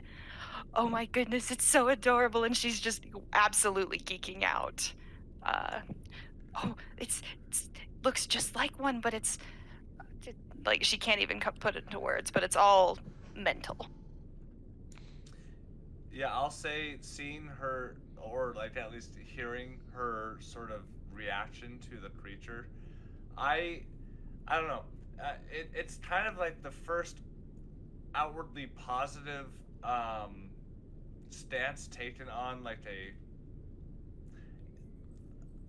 my past in a certain sense, and I'll sort of like feel slightly warmed in my core to kind of like see like someone celebrating something that came from Michael. Have you named him yet? She says verbally now. Or her, I'm not quite sure. I am not sure either, to be honest. I don't really remember how that all works, especially now that it's robotic. But I don't know. Maybe it will come to me in the right moment, but as of now, I have nothing but ones and zeros. Fair enough. Well, I suppose we'll just have to see then, you cute little thing. And she kind of like wiggles her little nose at it, but keeps a distance. Thank you for letting me see him. Of course, anytime. I would just watch out for the, euphoric light state that it can impose on you. It's lovely in a bad way. Definitely going to remember that. Do you by chance have any windows in this ship that view the space?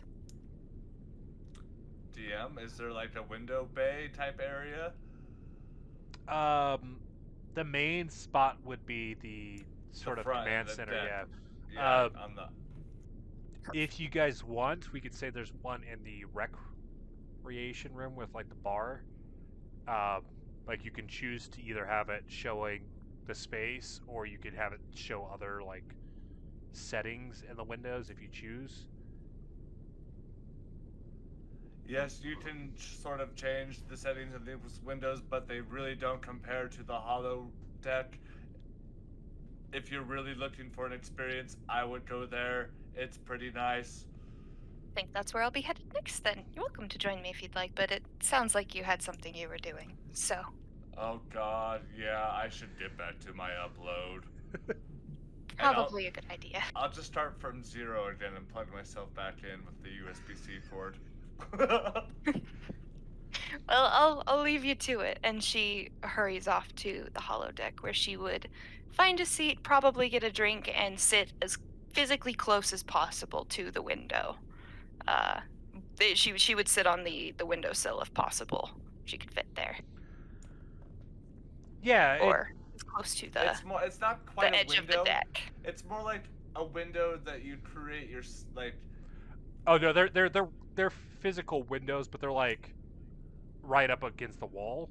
You can Okay. Right. you can essentially there's a force field there as well, and the force field can be changed to show a different scenery if you don't want to look out into space. Because for some people, I get kind of like space sickness from watching the moving stars and stuff like that. But nah, she would leave it wide open to the blackness of space as she sat as close as possible and looked out. Yeah, we'll say this is probably halfway or so through your guys' trip. So you're now passing through the Asparia, which is like the asteroid belt. So you can see like the Okay. different asteroid bodies out the window there. So there's a little bit more than just blackness, but it's still unique to see how like the asteroids kind of rotate in space, and the different like craters and stuff that have been formed in them. Beautiful. As she stares out into the darkness, muttering to herself, I want to see all of it. Every bit. Perfect. John, did you still have something else you were wanting to do?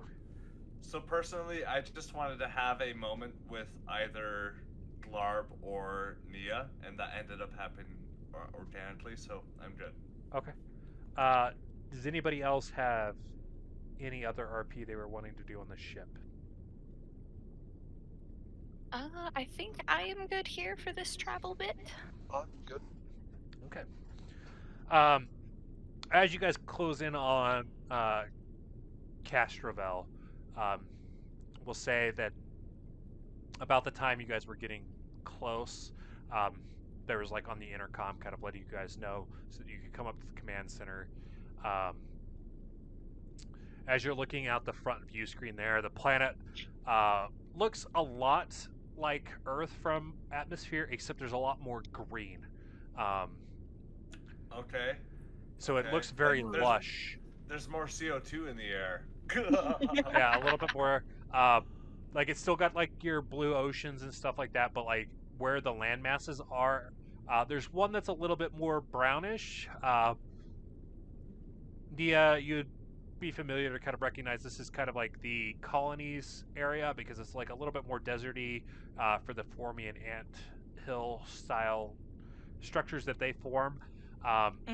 There's the lush jungles, which is kind of where the elves reside, and kind of like the in between is where the Lashuntas primarily take residence.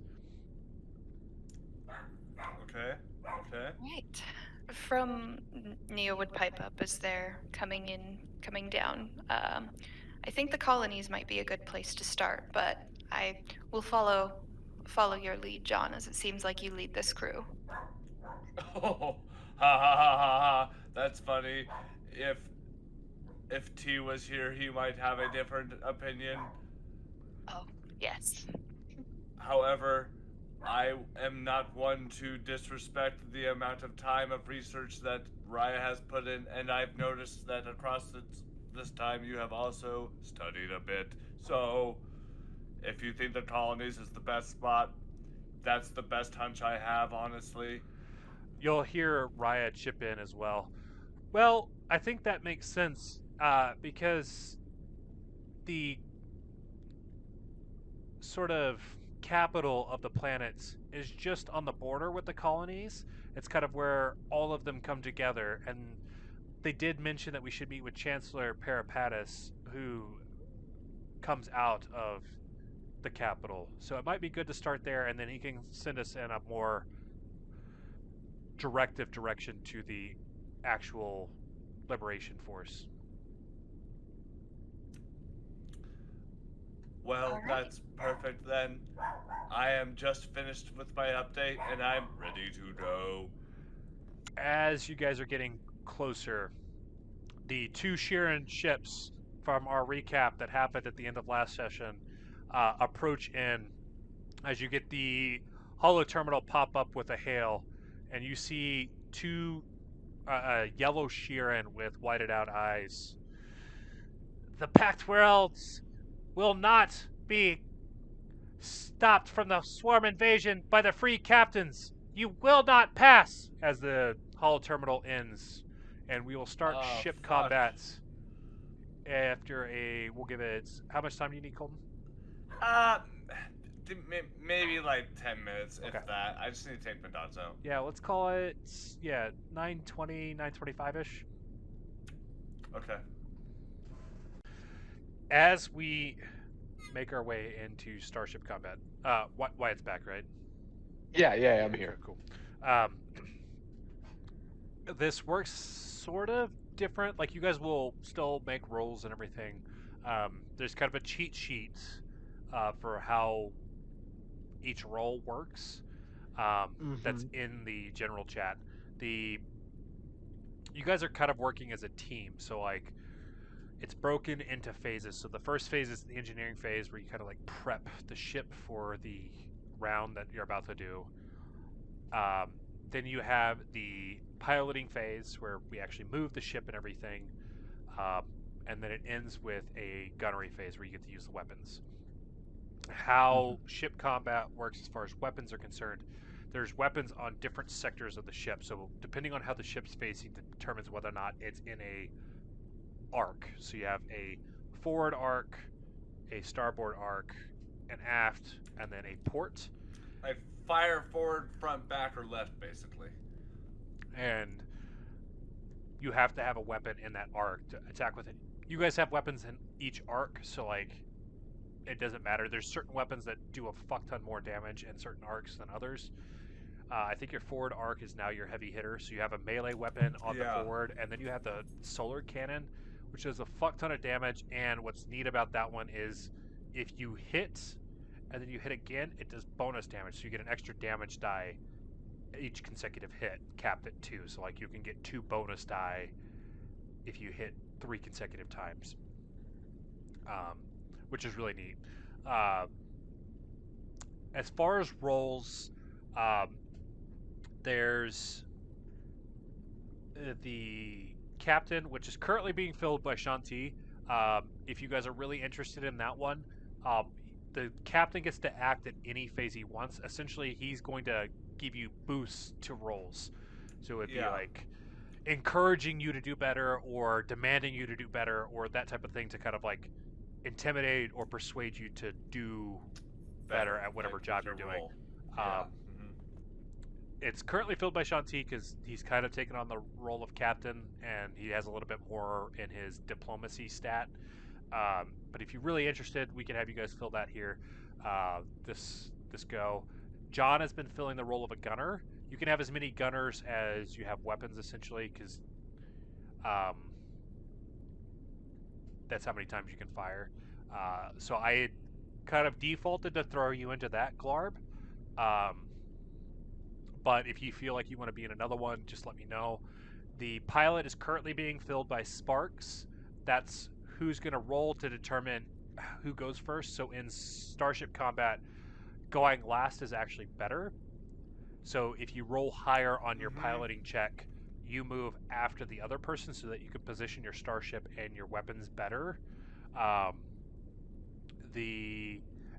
During that move, you can also perform stunts to do different things. So like you can do a barrel roll. So like if you're going by a ship, you can flip it so that a different weapon is targeting it. You can do like a backup so that you create space and fire forward. There's all kinds of different ones. They're all detailed in that quick reference sheet. So like if there's something specifically you're wanting to do with the ship, just let me know and we can see if there's one that fits. There's a science officer, which, depending on what's going on, can redistribute the shields to kind of like, if your shield and the forward has gone down, you can use the power from the other shields to like compensate, that type of stuff. The science officer can also try and get data on the enemy ship to find weaknesses or target specific weapon systems. So like there's detriments, like if a certain system takes too much damage, it will like glitch out, which means it can have different negative effects to that. So like if you take out the engines, the piloting checks are harder and they might not be able to move as fast, like different ones depending on which system it is. The engineer can boost systems into certain things. So like if she boosts weapons, it means any damage die that comes back a 1 is actually a 2.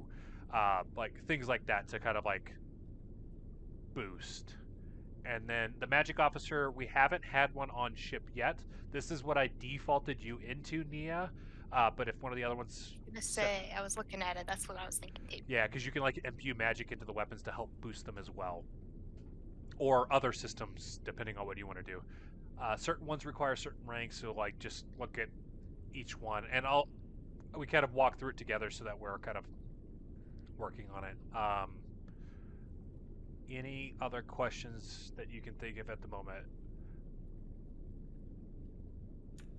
I don't think so. Yeah, At least for me. Yeah. Okay, we're gonna hop into roll 20. Oh boy. Ooh-hoo-hoo. The link was in the general chat, I think. Yeah, I Yep. just found it. You guys all should have the ability to move the starship, the OMAG. Like I said, one of the big things that's important with starship combat is the orientation of the ship. Yeah. And with movement, how it works, so you guys have your maneuverability is average, so you have to move a minimum of 2 hexes before you can turn. Yeah, like we have to because of our turning girth we have to move 2 squares to actually turn. We can't just turn in the same hex we are. The other things to keep in mind with starship combat is the engineering phase happens at the same time for both the enemy and you. The piloting phase, everybody rolls to see who moves first, and then you go in order of who rolled the least to who rolled the highest. And then the gunnery phase technically happens at the same time. So like if they roll an attack, even if you destroy them, the attack will still land, just because you're firing at the same time. Right. Does that make sense?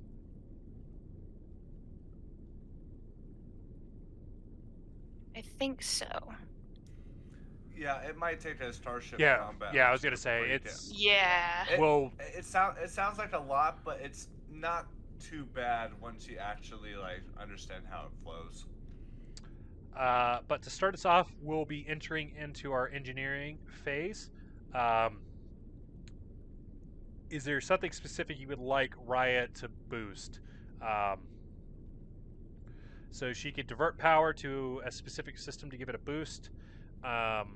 So she could increase your guys' engine speed, allowing the ship to move 2 extra spaces.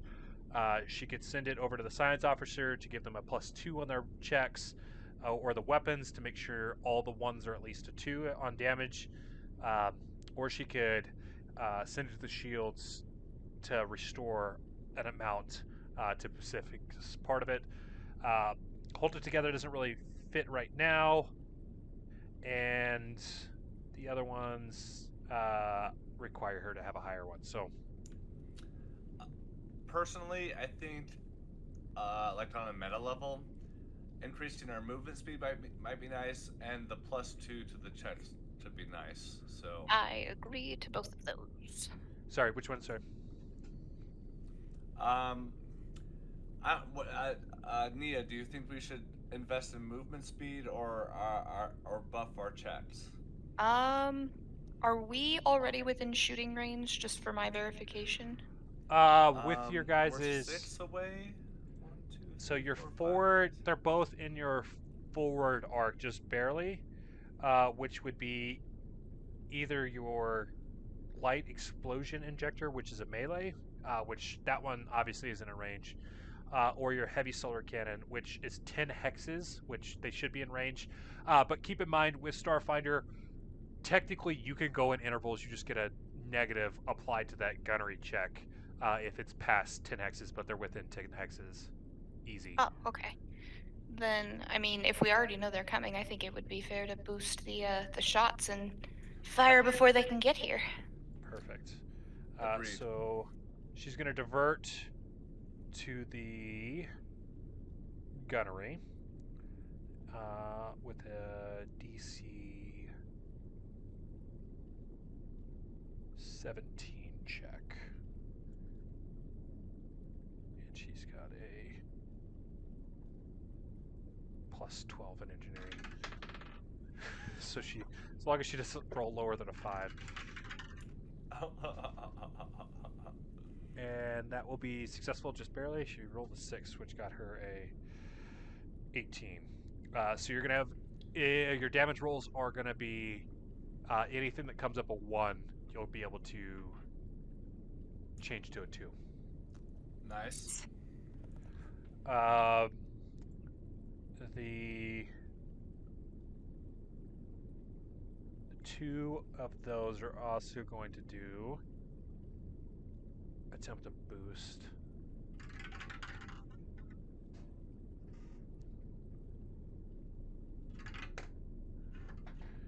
Okay.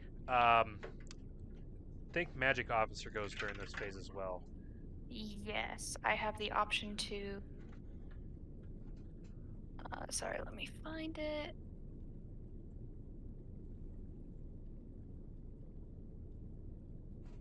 Looks like I have Eldritch Shot. You augment a starship weapon with a burst of your personal magic in much the same way Oh? weapon.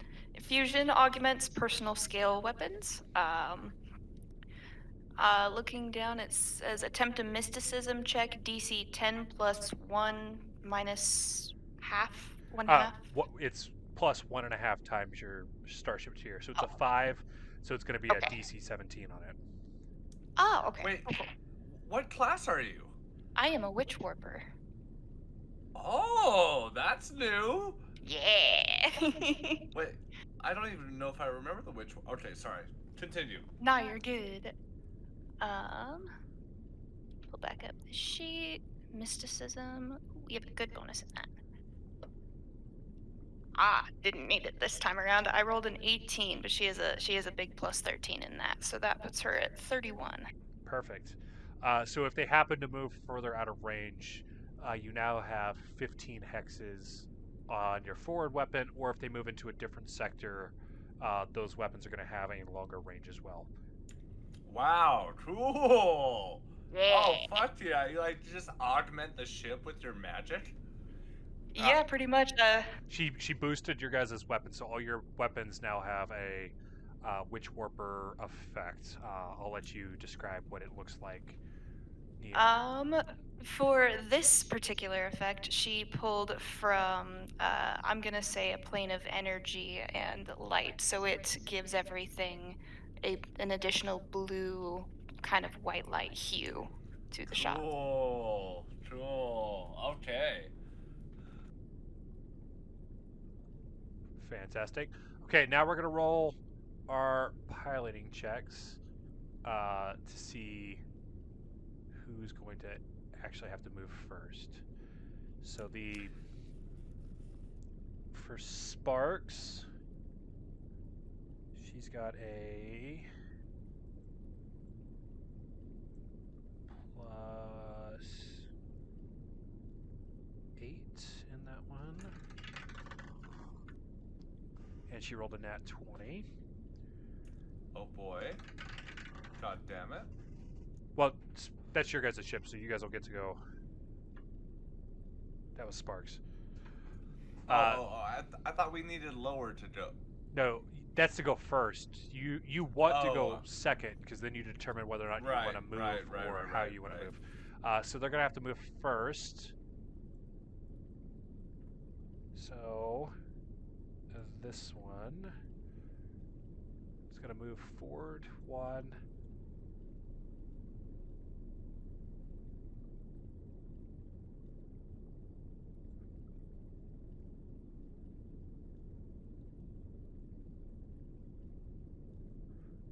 So it's going to have its port weapon lined up.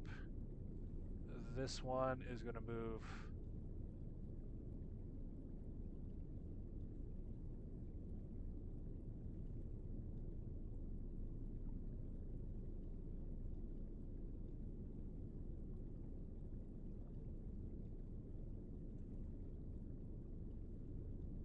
like this so that it's got its starboard weapon lined up.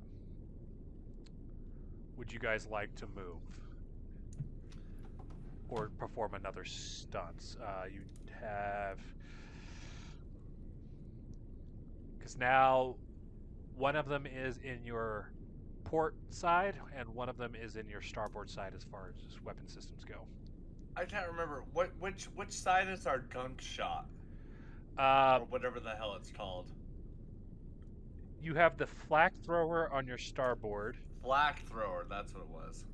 and your arcane rail is on the port side. Which, what was nice about the arcane rail, while it doesn't do a whole lot of damage, it cannot miss because it's magically imbued. The flak thrower has a little bit shorter range, but it does 3d4, so it's one of your higher damage output. Your two highest are your forward and starboard. So your starboard is your missile launcher. And don't we have like a rammer on this guy, or am I mistaken? You replace the ram with a light explosion injector, which is kind of like a melee burrowing weapon. So basically, it That's pierces right. the shield and burrows down into the hull of the ship. Okay. And that one does a Okay. fuck ton of damage. That's a 3d10 on that one. So Ooh. I know this is super new for you two, but like I kind of want to give you guys a little bit of the reins and just go along with it because I've kind of been through this process. So like basically, because our ship can move 15 hexes now, right? Or what No, was it? your ship. The We didn't do anything to the ship. So the ship Oh, has. that was the range for the weapons. That's Yeah, right. so My your bad. ship is medium sized, so your speed is 4. So you can move 4 hexes on your turn. That doesn't require a skill check. So if you want to move like that, no skill check. If you do some other stuff, that's whenever it could require a skill check. So like, you can So do. just out of curiosity, like, is it fair to say that we're with at least 4 hexes away if you go diagonally? Yeah, so if you pull up the ruler, it should be set to Oh, I wasn't hexes. sure. Sorry, my bad. I think. So Oh 6 no, hexes. they're both out of range. They're both well- out of range for the ram. Well, your guys is. You don't have a ram anymore. I'm per sorry. se. I meant the inject, like the whole burrowing. And thing, that one, sorry, my that bad. one's not even 5 hexes. That one, they have to be adjacent to use that one. You have another forward Oh. weapon, so you would have to turn to get them into the forward arc.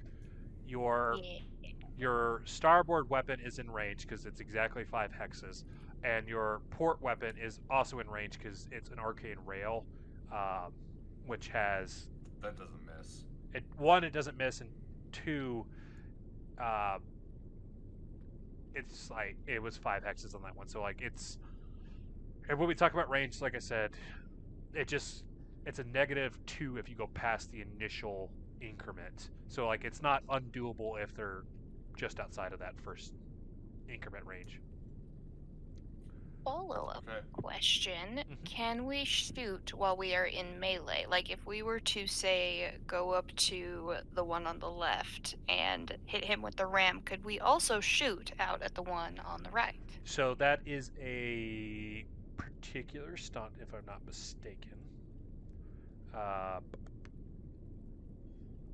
Which is the flyby. And that's where you move through the space occupied by an enemy ship, and you can select one arc of your starship's weapon to fire at the enemy vessel as if it was in close range. So that would allow you to use that, and then once the ship stops, then we go to the gunnery phase, and you could fire again based off of how you position your ship. DC is pretty high on that one. It's a 22 for the piloting check to pull that off. And since you only have 4 hexes, I think you're going to be just barely getting into melee range. So it's doable. It's just not maybe doable this turn. Not ideal. I mean, Okay. either way, if you move to get your forward weapon on it, you're going to be able to do a lot more damage in general because that's the 3d10 weapon. Yeah. Which you just need to move 2 hexes in order to be able to turn and put full. And kind of the benefit. So if we were to move up forward based off of how the ship is facing, you would be on this square hex here. Then you could turn facing either of them, which would put your best weapon on one and your second best weapon on the other. I think that is the best course of action then. Thank you for clarifying. Yeah. I Sorry agree. this has taken so long. Oh no, No, dude, ship trust combat works this way. Ship It's just how it is. Yeah, dude. Ship combat, like honestly, it probably took us like 2 encounters on our ship to like get a vague idea of like how it all works, especially with all the different roles. And even then, I think the fastest we've made it through one was because the ship that was helping them was super overpowered and obliterated it in one turn. But every other one has been like a minimum of like an hour and a half. Okay, so we're on Yeah. par. Yeah. You're doing just fine. Which one do you want to face? Do you want to face the one on the left or the one on the right? I was thinking the one on the left, but what do you think, Glarb? I'd say face main cannon to the one on the right, and Alright. then missile launcher to the left. We'll go Okay. with that then. I agree, Glarb. Right is always right. Okay, that concludes our piloting phase. Wait, science officers, do you guys want Tusuke to do anything? So she could target where it means if you guys land a crit, it would target a specific system.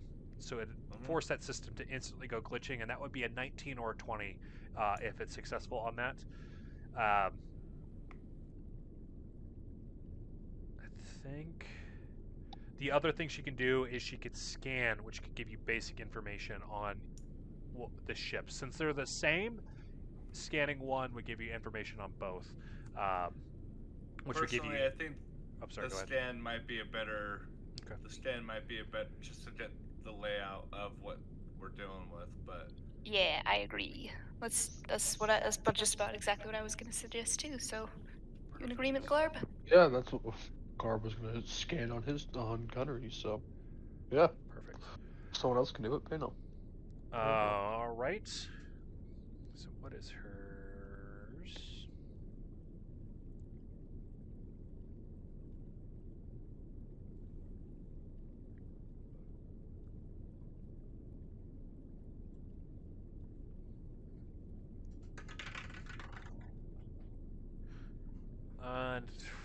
Unfortunately, she's not gonna be able to pull off a scan with how she rolls. Oh shit! Rip.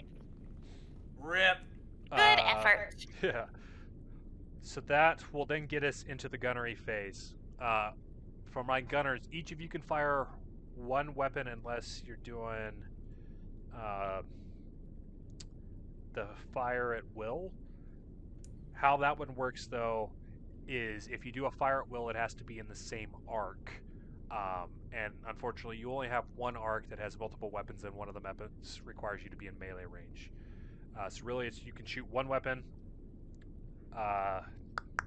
Aren't me and Glarb on gunnery? Yes. So one of you can I fire the think forward. so. One of you can fire the aft. I'll give Glarb the big one. Perfect. Ooh. All right, Glarb, your gunnery bonus is +8. Oh boy. Ooh. Dude, tell your wife that I said hello. So gunnery +8, and then is the roll? Sorry. D20, Kinda- and then you'll add 8. Oh, bet. That's such a good modifier. Wow, Yeah. 18. 18. Let's look at this bad boy. That will hit. Oh yeah. Roll me some Woohoo. damage. That's with your guys' fucking solar cannon. Heavy solar cannon. So Oh, you're going to yeah. roll 3d8. Can we get a little description of what this looks like? As the weapon charges, you see a fucking mini sun forming out the view screen as it enlarges as it travels towards the ship, and as soon as it hits, you see it kind of like radiates on the shield, and then depending on how much damage, we'll kind of go from there. 13. 13. We talking like Spartan laser type stuff here? Sort of, yeah. Okay, that's gonna be Okay. it. Okay. Okay. Side. Oh, that was a good side to hit. Ooh, fuck yeah, dude! Glarb, Woo! get him! Good. You said 13, right? Yep. You do a pretty hefty chunk. So it hits the shield, and like instantly you see the shield dissolve, and then it just enlarges one more time before it strikes the hole, and it does a sizable amount of damage to the Oof. hole there. In fact, I get to roll. Oh, we did that much damage? Yes. Oh. So basically, if we do a certain amount of like, It's if called we meet critical a certain- threshold. Yeah, if we meet a certain damage threshold, shit starts to go fucking wrong on the ship. You broke Oh, it so dang. bad it's falling apart. Exactly. Oh, dude, I love ship combat. It's even better with the map right in front of you. And Yes. not discrediting Roll20, but it's something else. Well, I'm because so then that's also I excited. have the minis, so like you can see the minis. Yeah, like he has a mini of the ship. It's fucking perfect. Oh my god. Yes. So cool. Okay, John. Give me yours So with the flat cannon. You have a plus after- 9 modifier. yeah, seeing that, I like to think that we have like Power Ranger style sort of like monitors that we can sort of see the view in the other cockpit. Seeing Glarb taking quick action on the ship, almost as if he like knows how to like work a gunnery position. I'll sort of swivel in my chair like Millennium Falcon style and just click a series of buttons and then flip open the switch and pull the flick the switch for the arcane rail. Or And I will. you're using the light carrier missile. Yeah, my bad. I roll a 17. 17, which will hit as well. Roll me damage. That's 3d8. Oh my Yeah. Christ. You have 4 3d8. missiles left. Okay. Oh, that's right. That's the thing. It was like a Yeah, it's a limited fire. You only have 5. Isn't this a new one? No, this is the one you guys always have, but I think we forget Oh, to yeah, track that's how right. many missiles you fire usually. Sounds like Infinite that's a pretty missiles. standard struggle. So that's a total of 11 damage. Nice. Fantastic. Once again, you'll see the missile come in, and because the missile can travel 20 fucking hexes in its turn, not only was it able to get target lock, it's able to hit on the same turn. Wow. You see it This is so obliterate close. the port side shield of this vessel, and then the shrapnel, as it struck the shield, goes straight into the rest of the ship, doing considerable damage to it as well. Oh, fuck yeah, dude. yeah. I make the whirring sound that R2-D2 does, like the whole. Okay.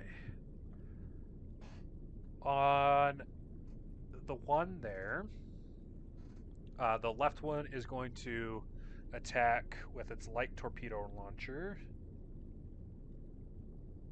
Okay. Here we go.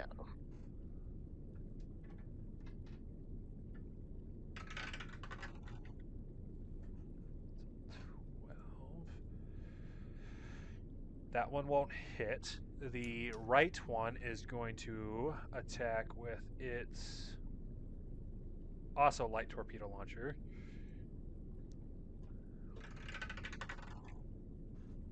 Which will hit. Okay. Doing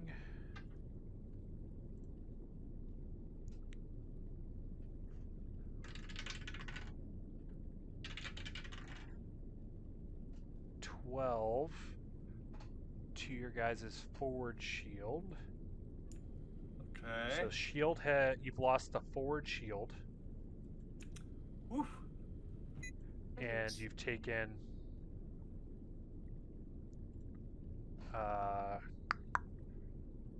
3 hull damage.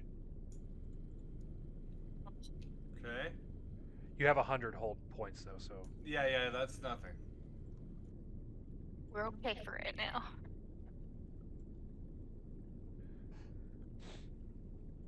ooh, okay. I'll have to track it manually because the website's struggling right now. Okay, that will bring us back to the top with the engineering phase. What are you guys wishing for Riot to do? Honestly, I didn't roll any ones for damage, but like, I still think we should send power to the weapons, Okay. just to capitalize on our damage that we've already done. Yeah, where it looks, because it looks like the ships are pretty beat up at this point, right? Yeah, you get the impression that these are some weaker sort of vessels that you're Okay. operating with. They're using the numbers advantage is what they're hoping for. Gotcha. All right, then yeah, I agree. Let's take them out before they can do any more damage, and hopefully we can hold out. Yeah, what these pilots don't recognize is that we're the main characters. I'm just kidding. She rolled a 19, so you guys will have 2s instead of 1s on those rolls. Nice. Okay. Nia, what are you wanting to do as our magic officer?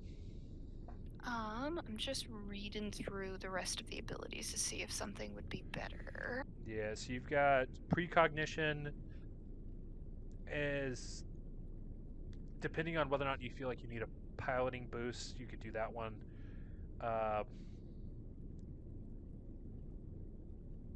The scrying.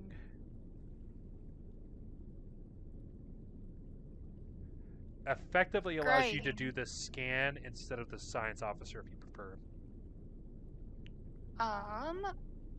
That one is that one's still engineering phase. So basically, if you're feeling that 2K isn't up to the task, you could try and do it yourself. And then the other 2 require you to have more ranks in Mystic than you can have at the moment because it requires minimum of level 6. I think we're gonna stick to the Eldritch shot. Nia does not feel like she has enough rep built up with the team to tell them how to do their job. So she's gonna power it up again. Dude, Perfect. I that's great. Points for you. Yeah. So another D20 Mystic roll then? Yep, DC 17. Bet. That's a 12 plus the 13 puts us at 25. Wow. Fuck. Yeah. You see that boost? Fuck, he says. Well, yeah, she's like, it's a 12. I'm like, okay, that sucks. And she's like, plus 13. I was like, well, you know. I forget, Starfinder, you actually have to, like, scale up DCs later on because how many ranks you can put into different skills. Right. Like, Yeah. a DC How good 30 you is, can like, get. actually achievable pretty regularly after, like, level 10 or so. With certain Oh, no shit? Really? Well, you think about she's got a plus 13, so like she could hit a 30 right now as long as she's hitting higher than 17. So like or 17 or higher. So if you have another 5 ranks you're that right, you can you're put right, into a you're skill, right. yeah. Yep. Wow. Nia's Starfinder, squishy I in love other it. roles, so it balances out. But Yeah. she's good at this. You know, you could either go specialist or average. So Or generalist. yeah.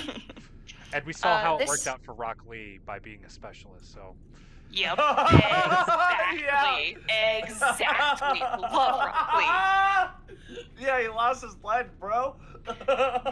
He did. But we appreciate his character.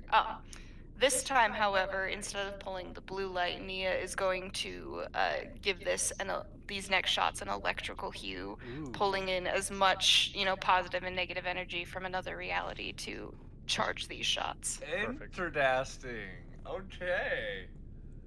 I like it. All right. Going into the piloting phase, Sparks is going to throw her roll. Come on, Sparks. Rolling a 24. Sparks bringing it home. I love it. And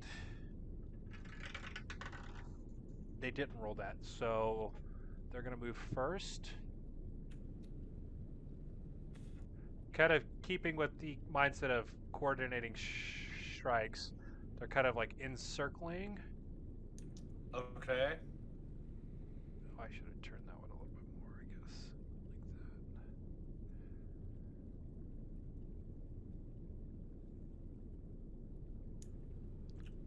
that. With this newfound positions, how would you like to move? Right now, the one on the left is still in your aft sector. The one on the right is now in your starboard sector. What was our movement speed again? You can move 4 hexes. You can technically move further. It just requires a stunt. I think it's full power. Oh, no, So you guys don't even- have enough rank for that. Sorry, never mind. Please disregard. So like, basically, both of the 5 hexes, and we need 2 hexes to turn around. They're not within range of our boring melee stuff on the ship.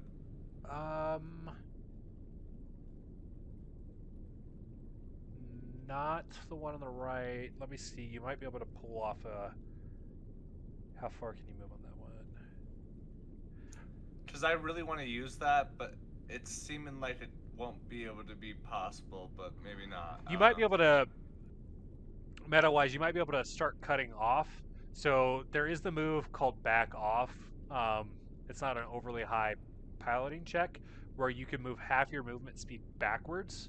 So you could start backing towards the one on the left, kind of cutting off its encircling, and potentially having you guys set up for a turn once it comes around on the circle. That also would. Let me see. I think that would then set them up to have both weapons in the same arc that you guys had last turn as well. So you'd have one on the forward, one on the aft. So I don't want to speak for the two of you, but I'm knowing that we can't pull off a melee maneuver. I'm almost thinking like just going straight in the middle of these guys' like line of fire and just doubling down on blowing them up. But I don't know. 100%. That is Yeah, the you- exact picture I had as well. So Okay, cool. we're all on the same Cool. page. Cool. Yeah, I think that's the move, DM. Okay.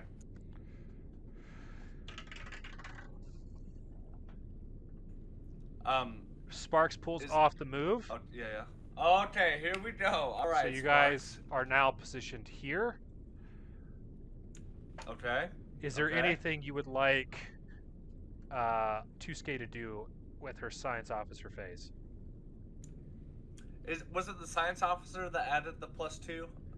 The science officer can make it where your crits guarantee a glitching system, or she could balance out the shields, so she can reposition your shield points to cover for your forward if you would like. You have none in your forward right now because they were I able was to. about to say, is the orientation of our ship right now correct? Yes. Where it's been moved? Okay. So our, you have the our forward is facing towards the planet / the one in the right. Your aft is facing towards the one on the left. Gotcha. That's not what I had in mind initially, but I still think we're in a good position. I forgot about. I always forget about the whole. It takes 2 fucking hexes to turn your fucking shit around. That's the only downside to being a larger ship, is it starts fucking with Yeah. your maneuverability. Yeah, it makes sense. But so you have 0 shield points in the forward, but you have 7 in the other 3 sectors. So you could, if she passes her check, she could redistribute shield points to add some to the forward. I mean, I'd trust Glarb to shoot the guy down, but that might Yeah. not be a bad idea. I honestly, on a meta level, I'm not totally concerned about the forward-facing shields right now, and want to double down on getting these guys fucking blown up. But that's just me. Okay. Is Wait. there a specific system you want to target? Because she could do a target system so that if you do happen to roll a 19 or a 20, and that's a natural 19 or 20, it would guarantee a crit effect on it, essentially. I kind of want to flex with the 19 to 20 crit, Okay. but Let's do you know, it. the You know, odds let's are do it. lower. It's like what, 1 in 5? No, not even that. 1 in something chances. I don't know. What about you, Glarb? Are you down for a crit chance increase? Yeah, I'm down. I'm down to deal some extra or hit harder. Okay. Okay. I see the logic. Let's do it. Okay, so the DC actually isn't too bad on that either.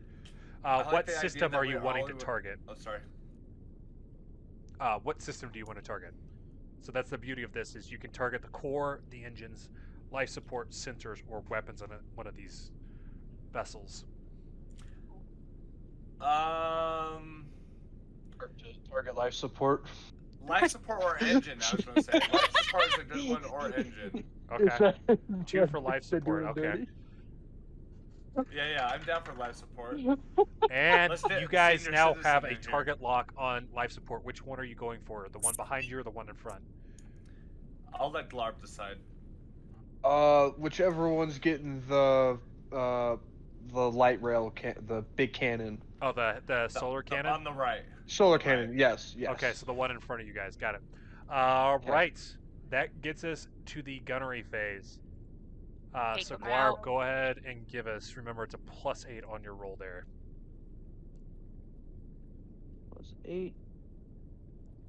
15. Okay. 15 will hit. Roll me 3d8. And remember, if any of them come up as 1, they actually are a 2.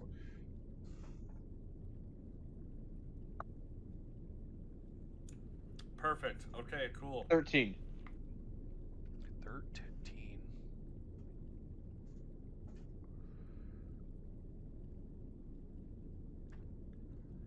You guys are just chipping away at this bad boy.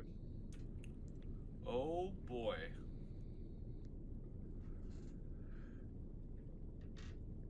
Keep rolling in my bottom percentile on these D8s. I'm like, no.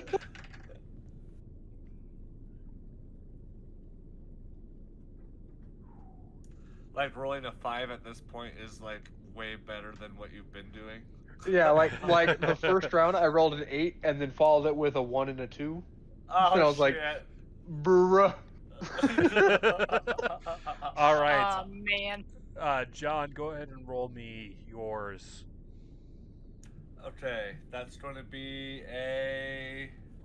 Oh, You've please. got a +9 on yours. Yeah. I just rolled a 10 plus 9 makes it a 19. It's a natural 19. So Natural. yeah, so well, that's Oh, great, shit. and it will hit. God damn it. Sorry, I got too excited. Okay, dirty 19.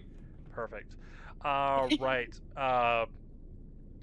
The It's 3d8? that one is. Sorry, wrong window.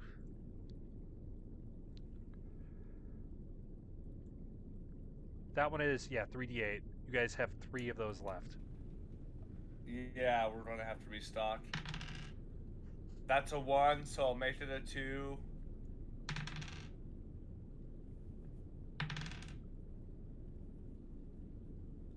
That's going to be 15 points of damage. Does it happen? No, but you. Oh, Okay. It's just slightly above the yellow bar. okay. Sorry, okay. it is now yellow bar territory. It is. Okay. Slightly above the red bar. No, not quite that far down yet. But that is doing quick mental math. 2 of these rolls.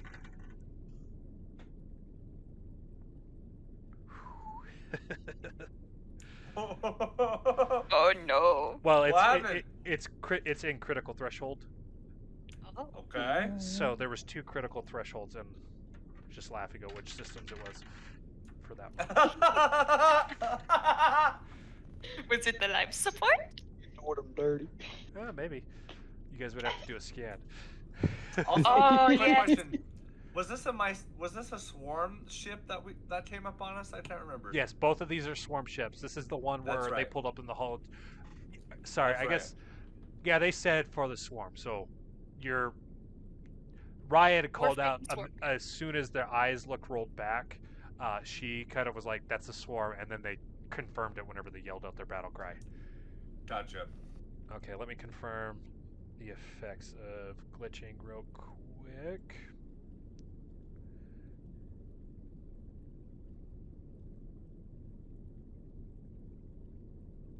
Okay. So glitching's a -2. You guys don't have to worry about it right now, and probably not at all, but we'll see. The one on the left is going to attempt to hit with its light torpedo, Okay. which will miss due to the glitching system. Oh shit! The one on the right is going to attempt to hit with its gyro laser,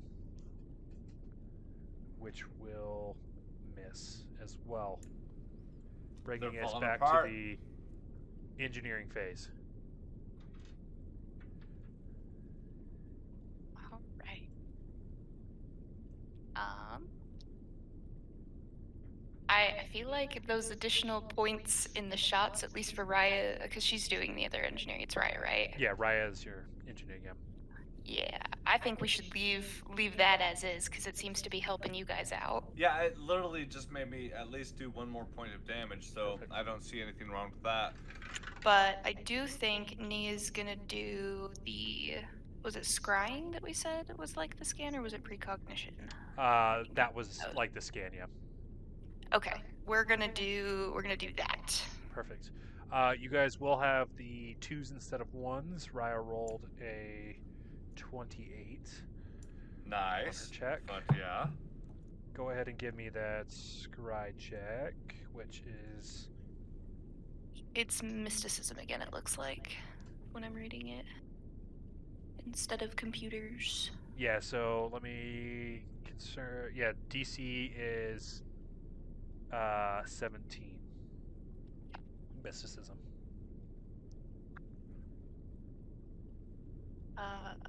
15 plus the 13 is 28. Yeah, you're good. Well, what's great about Oh. rolling high is you get additional information for each 5 over the DC. So you get Wow. you get 3 bits of information. Sweet. Is it about either one of the ships, or do I just have to pick one? I assume it would just be one. The ships are the same aside from what's Yeah, they're one and Oh, the that's same. right. That's aside right. from Okay. what's currently affecting them as far as systems down. But I think the scan just tells you the basic stats of it. Okay. So for your basic information, you're going to get that it is a Sheeran Starhive drone Mark III. Its Okay. size is small.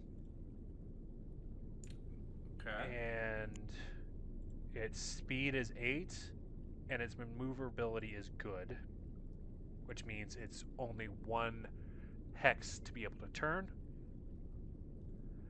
The defenses, you know that the AC is 14, so this is standard weapons target AC. Its target lock is 13. This is whenever you're using like missiles that have to lock on and then it follows its route. That is Which 13. we haven't used yet. Yeah. No, you've used it. Your missiles. Oh, You've rolled yeah, high that's enough right. it didn't matter, and the range right. was so short that it hit instantly, so it didn't have to continue the target lock. We haven't got into the weeds of target lock because like the missile will travel a certain amount of hexes. If it's out of that range, That's why I brought it up. You have to roll again to keep the target locked the next round. Yeah, the missile will travel a certain amount of hexes in between rounds, so it's not like an instant thing. Assuming they're not in range, but if you're in range, it just fucking lights them up. It's, I guess, the next bit determines which one do you want to know on, the left or the right, because it's going to be whole points currently. I'm gonna say the right one, since it's done the most damage thus far. Okay, the one on the right is currently sitting at 20 hull points. Okay. And its maximum hull points was 40. Nice. So it's sitting at half health.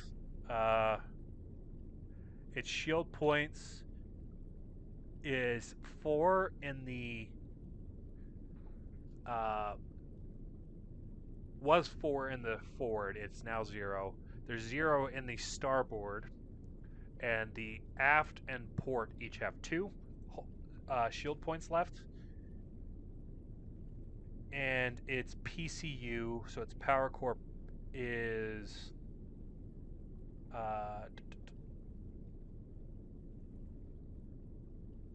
I gotta remember where it's at on the sheet here.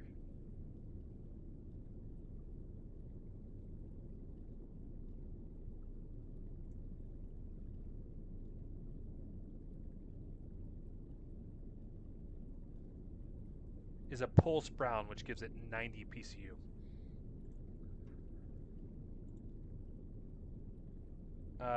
And then which weapon do you want to know on? So you get to pick one. And then if you do another scan, you could get additional information on other weapons. What was it? The missiles that they shot at us and we took damage from, or I guess that would be Nea's first go-to, is whatever we took damage from. So the one that hit was from the starboard on that vessel, which was the light torpedo launcher. Its range is 20 hexes, and it does 2d8 damage.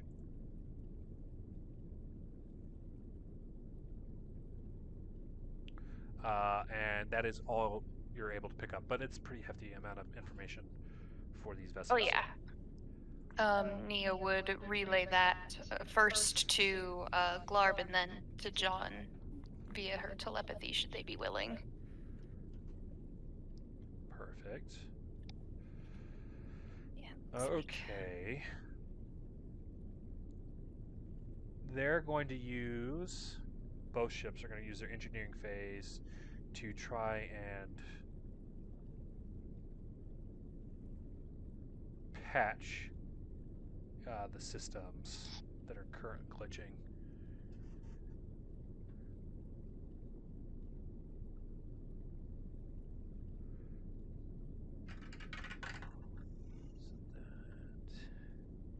That one's going to fail. The other one is also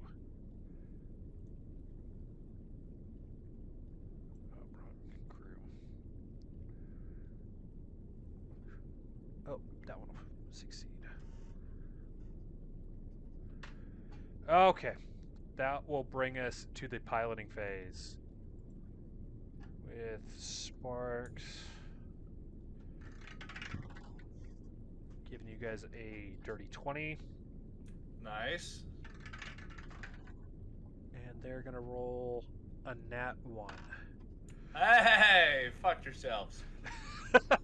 I just sorry. Hey, I feel like it's valid with this.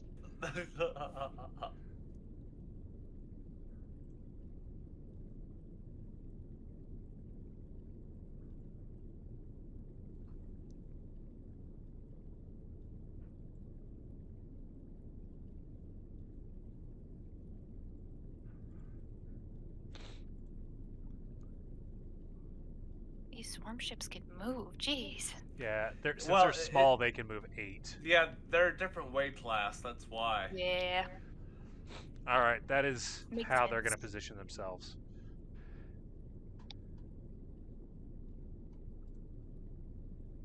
Alright.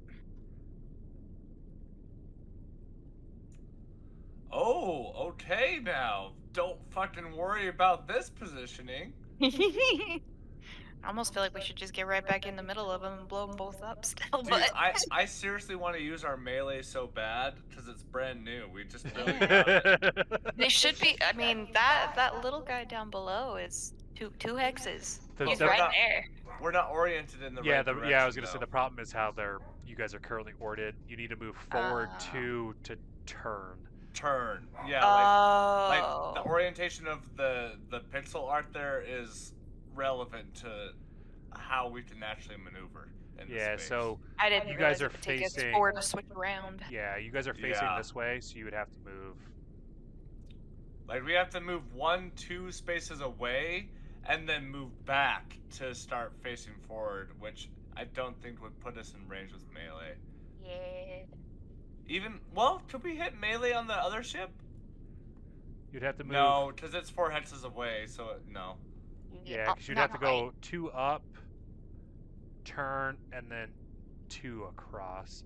So you could start closing the Yeah. distance, but their maneuverability is kind of keeping you from getting the best setup. Yeah, figures. Oh, before I forget, because I realized I forgot. Glarb, did you roll an extra D10 when you rolled damage, or a D8 whenever you rolled damage last time, or did you just roll an 3? extra D? Well, I just rolled 3. roll one more because you guys hit with the solar cannon, and if you hit the same ship again, Oh, it gets an extra die. Oh shit! Extra 3 Oh. damage. Nice. Okay. So that one's down at 17. Yes.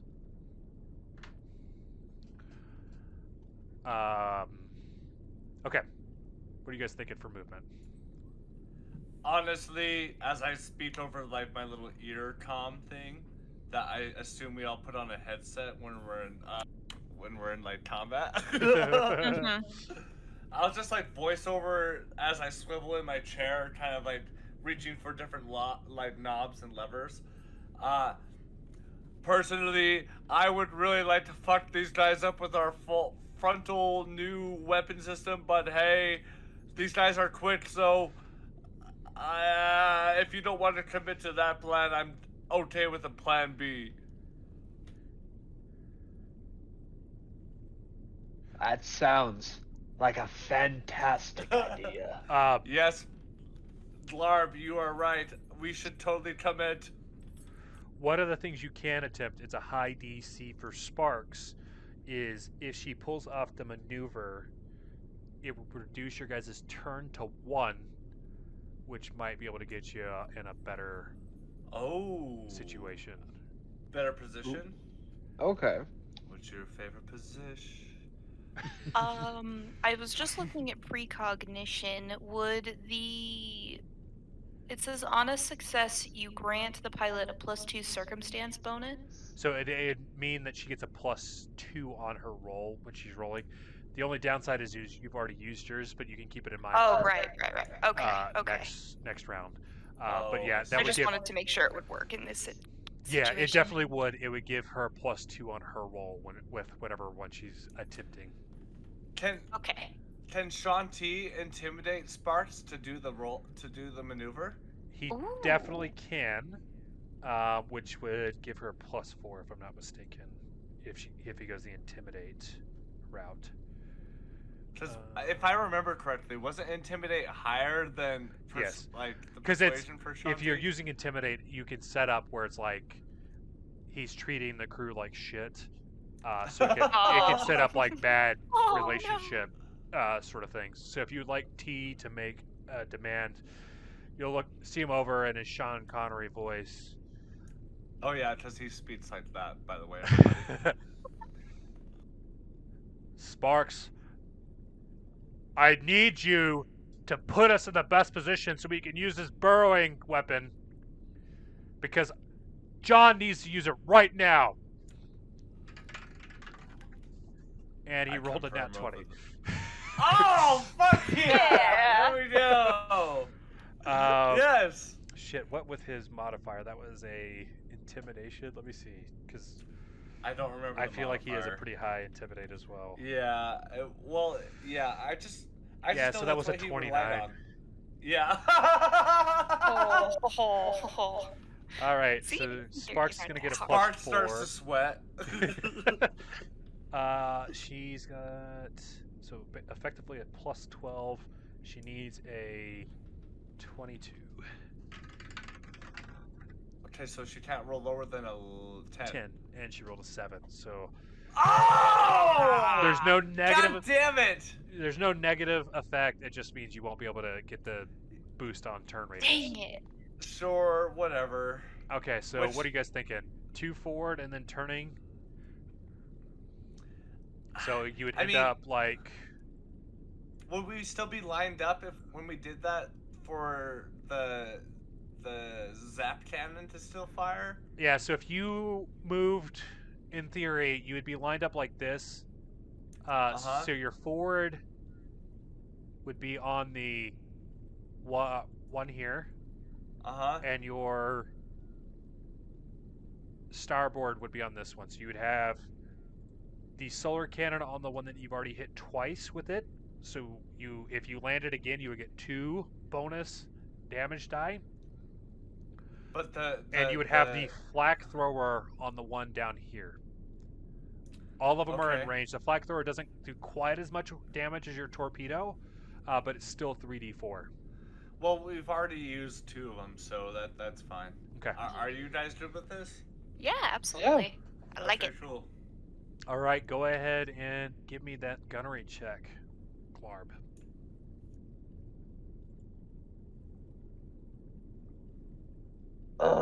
That is a 23. Kill him! Yeah, get Yeah, him. roll me some damage. You've got 5d8. None of them Oh can my be god, ones. dude! Oh. Blow him up like the fucking Death Star, dude. Mm-hmm.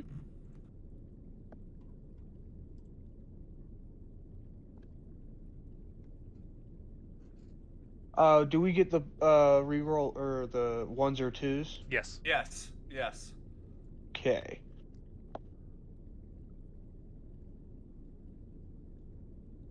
Uh, 26 damage. Oh my god! Huh?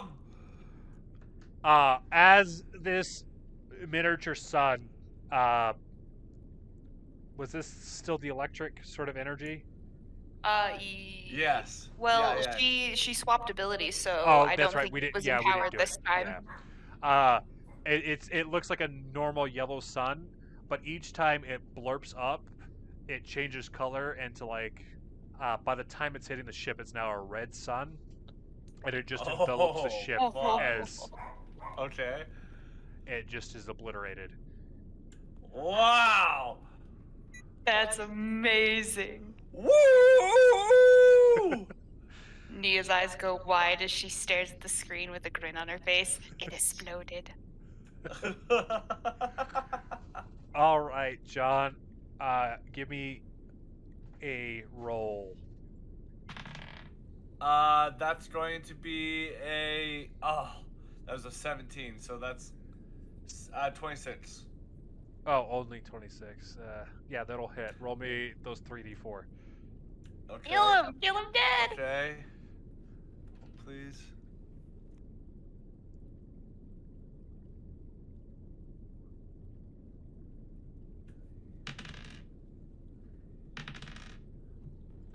Uh, 8 points of damage. Okay. This thing is on death's door. So we did 13, 15, and then you said 7 again? No, 8. I just did 8. 8, okay. Might be doing a teeny bit of meta math. Well, I mean, to be No. fair, you scan, so you have the knowledge to do the math. Yeah. Okay. That brings us up to the engineering phase. What are you guys wanting? I feel like personally, we're on the cleanup crew now. Okay. So Yep, So- I say keep it same. And, sorry. Instead of the precognition scan, Nia is going to empower one more time. Perfect. Beautiful. Your guys' divert to weapons is a success as Beautiful. well. There go. The one that's left is going to attempt a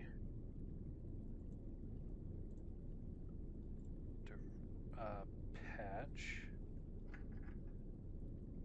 Yeah, good fucking luck, bro.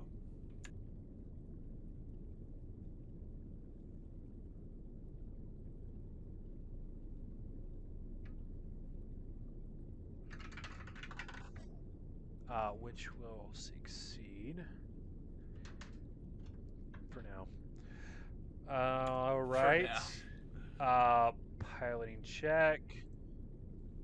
Sparks is it's her first lowish one. She rolled a 14. So you guys will move first. Nice. Okay. Colton's like, I want to move first. It probably Yes. it still doesn't help us as far as Yeah, getting because even if drill you move into into the melee ship. range, it gets to move after. Yeah. Wait. Can we maneuver in such a way where the Spartan laser, where Glarb is lined up with this guy? Ooh, could You can move so that it is in that direction before it moves. Whether or not it stays in that way is kind of dependent on its movement. we? True. Glarb, what do you think are the? Oh, excuse me. Let me get into character. Glarb, what do you think? Glarb, what do you think are the odds that the ship stays on its current trajectory? Because I want you to blow that thing sky high.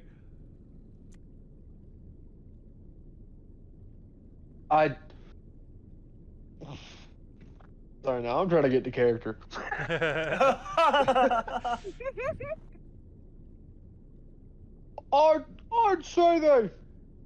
I'd say they call our bluff and they move, so we might want to just turn our guns and rotate a bit, just to get them on our broadside, you know? Okay.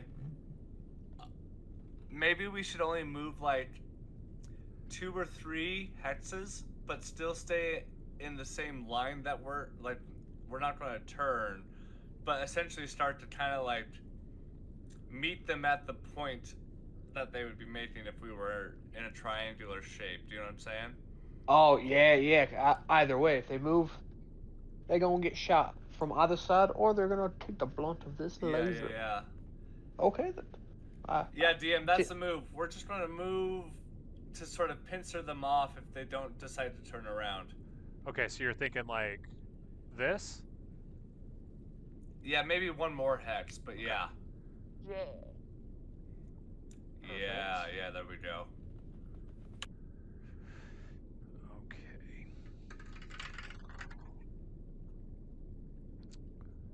Okay. I hate moving first, god damn it.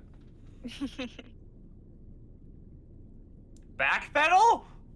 Oh. Oh, look at their fucking, we can turn on 1 hex of a dime. Oh, hello. Aye. Let me. Oh, hello, everybody. They are attempting a ramming speed, so they've succeeded. Are on the you piloting fucking check. kidding me? Oh my god. Dude, they are an ant compared to us. Good fucking luck, bro. That still could open us into the vacuum.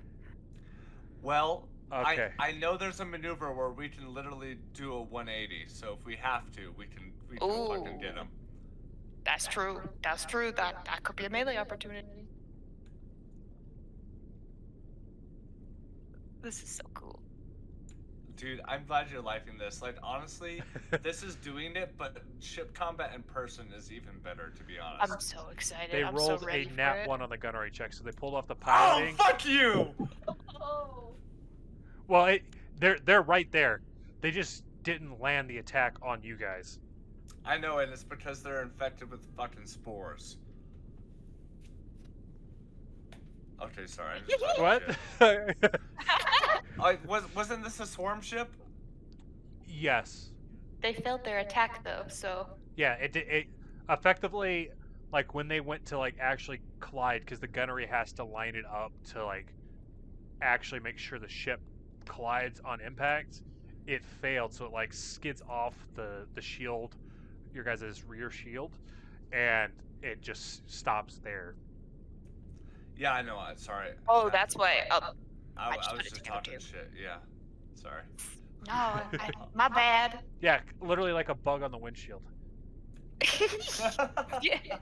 So fuck you to the bug. Yes. So that brings us into the gunnery phase. Or your guys, sorry, So- your guys is piloting.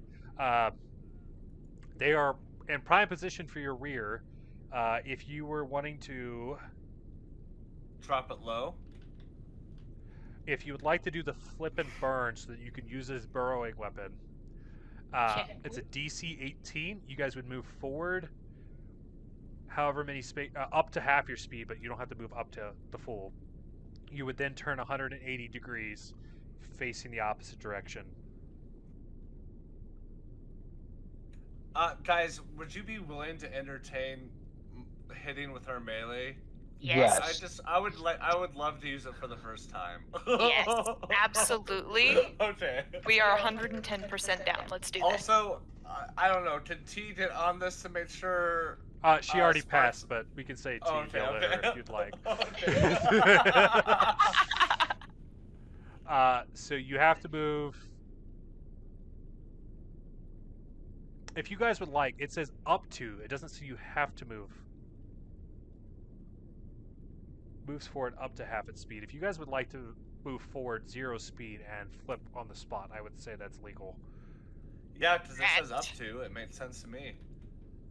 Yeah. Much appreciated, DM. Perfect. Yeah, we'll just like fucking do like a barrel roll and just reposition. Yeah.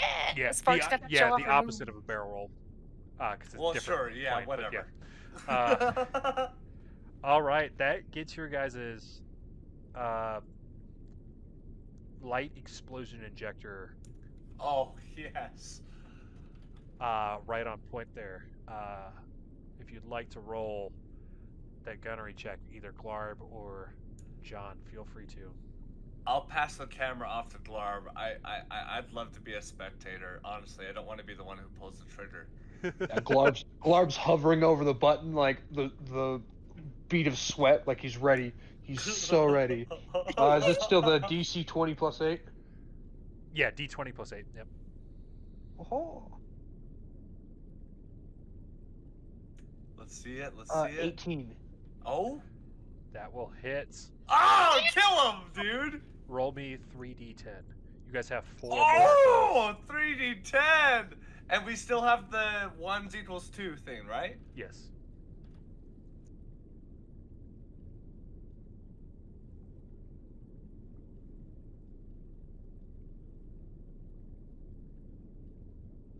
Uh, 14. Oh my god. Not Dude, they're my barely knife. living. They have like what, 2 hit points left? Maybe. I was gonna say depends on how good that patch was with my math. Oh, I forgot they Well, did a and whole it depends on patch. which the shield, right? Oh, There's a that's different- right. That's there's a right. I different forgot. shield. But because you're using this weapon, it bypasses half the shield. Oh, fuck Ooh. yeah, dude. Okay, like, do we just like latch on like a mosquito, or like, what does this look like? So, you see 3 of the crystals on the front of the ship orient themselves so that they're like pointing together, and there's this little drop that comes into the center, and as soon as it hits there, it lights up, and then the crystals shoot out a beam, and then it like explodes outwards into like a line fire, and you see it like strike the shield, and then a smaller beam goes straight through into the ship. It's like we're welding, like using an arc welder to like Yeah, cut open a essentially, hole. yeah.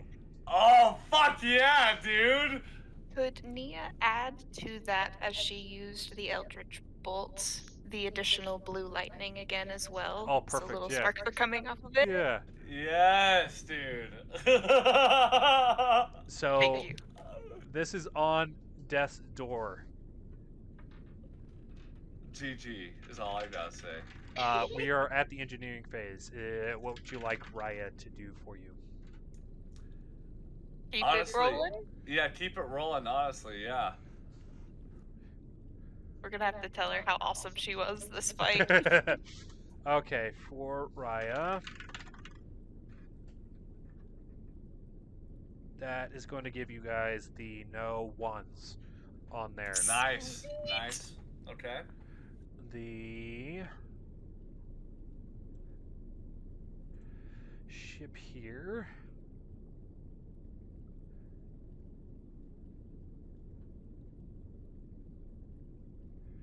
is going to attempt and fail.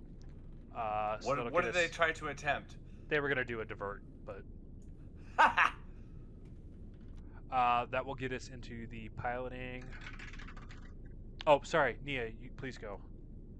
I was just gonna do that. We rolled a 9 plus the 13 puts us at a 22. Perfect. Which one were you pulling off? Oh, same Eldritch Bolt again. Perfect. Okay, Sparks has rolled a 21 for her piloting, which will beat out their dirty 20. Yes, dude. So they are going to move first. Yeah, go for it. Alright. They are going to attempt this bad boy again. Oh, they're going to try and ram again? Oh, Which will pass that one. uh-oh. Yeah, because our frontal shields are down or something like that, right? Mhm. Well, Yeah. so ramming is a two-part one. So the piloting has to pull off theirs, and then there's a gunnery check after that. Oh, okay. But the gunnery check is not going to beat. Oh shit! It doesn't fucking matter, dude. They're blowing up. Their gunnery check won't be able to beat your guys' AC. It's a poor guy, but we gotta blow him up now. That No, will dude, bring they're us just a bunch. to your guys' piloting. Honestly, You we don't may have to move. man- So Yeah, we don't have to move. We can just because like we'd have to reposition if we want to fire off the cannon. So I think we just commit to fucking welding their ship open to the fucking vacuum of space. Let's Yeah. do Yeah. it. you see their ship kind of like eke back and then like move forward again, and it just didn't have enough oomph in it. Oh shit! They Dude. bumped into us. We're playing Glarb bumper clips now. This is your chance. Do it. Do it. Do it. Blast them into the void, Glarb. Let them taste of space. That is a 15. A 15 will hit. Oh, okay. I Oh, wasn't God. sure. Roll me Ah, crap. 3d10. Dude, literally, kill him. Kill him dead. Eat him. 16. Yeah. As this next Okay. dye injector kind of drops down and you see it ignite up, and as soon as it makes contact with the shields, you see the entire shield array evaporates, and then Oh, it shit. caves in. So you see like where it hits on the forward part of the ship, it sort of starts to melt and like cave in, and then the Ooh. beam blasts out the back end of the ship. Oh shit! Can we see like a humanoid form or two get sucked into the vacuum, please? You see a couple of the Sheeran like split in half as they're like floating through the void of space. Wow. Wow. That will conclude our starship combat. All right. All right. Woohoo. Okay. I think, how are you guys feeling? My inclination is that we kind of set up on the planet and then probably call it, unless you guys are thinking a little bit longer. I was thinking we were getting close to a conclusion, so if that's where you're heading, I'm fine. Yeah. Okay. As you guys start coming down towards the capital city here, this is Bicerborn City. It is named that in honor of the Formian diplomat that fought for peace between the Lashuntas and Formians centuries ago. Despite the significance of the city and the fact that it is the capital, the city is actually rather rustic. Once again, this is kind of what you expect based off what you know. The Lashuntas and Formians kind of want nature to be preserved. While there is still technology in the city, the houses are built to be one with nature. Instead of skyscrapers, there's multi-level cityscapes through the use of underground burrows, ant-like mounds, dangling pods, and treetop cities. There are mounds of dirt built up in one district for the colonial species to live in. There are massive trees reminiscent to the rainforest where treetop huts exist for most of those shuntas. And there is another section with dangling beehive-like pods for the Thray. You can see an extensive use of biotechnology throughout the city, such as bioluminescent lights, where the city maximizes the ability to combine nature and technology. Cool. As you guys land, one of the buildings in particular will stand out against the rest. This one's made with a purple crystal lattice, giving the exterior a multicolored appearance. Ooh. Okay. Nia ogles at such a building. As you guys kind of step out of your ship, there is a Sharon envoy, Jatrasi, waiting for you. That's the Sharon that I posted in the message. That's what she looks like. She's got a lab coat. The only difference is that she's got she's a blue Sharon with black spots, similar to like a poison dart frog. Oh, okay. She will greet you. Hello, I have been informed by the Premax that you would be coming, and she said to look for the Free Captain's emblem. Would you care to follow me? We'll get you to meet with Chancellor Priapatis. Yes. I'll just give a silent nod to like the rest of the party and look onward, ready to follow. Nia skips right up to the front and says, "Hello, let's go." Yeah, I figured. Perfect. As you guys enter the crystalline structure, you will be led through the hallways full of offices until you enter into a room reminiscent of Congress's chamber, with seats for representatives in a half circle, with a platform for the chancellor up front. At the bottom of the seats is a podium for whoever is addressing the Congress at any given time. The seats in the chamber are carved out of the purple crystal. At the moment, the only individuals in the room are Chancellor Peripatus and his wife Nematoda. They are both dressed in teal robes, similar to monk attire, but more regal looking. And they are both Okay. Lashuntas. Peripatus will look at you. Welcome to Castrovel. We are pleased to have you, although the nature of your arrival is quite troubling. We have been told by the Pact World Council that you are tracking a rogue individual by the name of Rejuvenor Tohak. To compound matters, you seem to think that the Swarm have established a foothold on our peaceful planet. Do you realize how absurd your claims sound?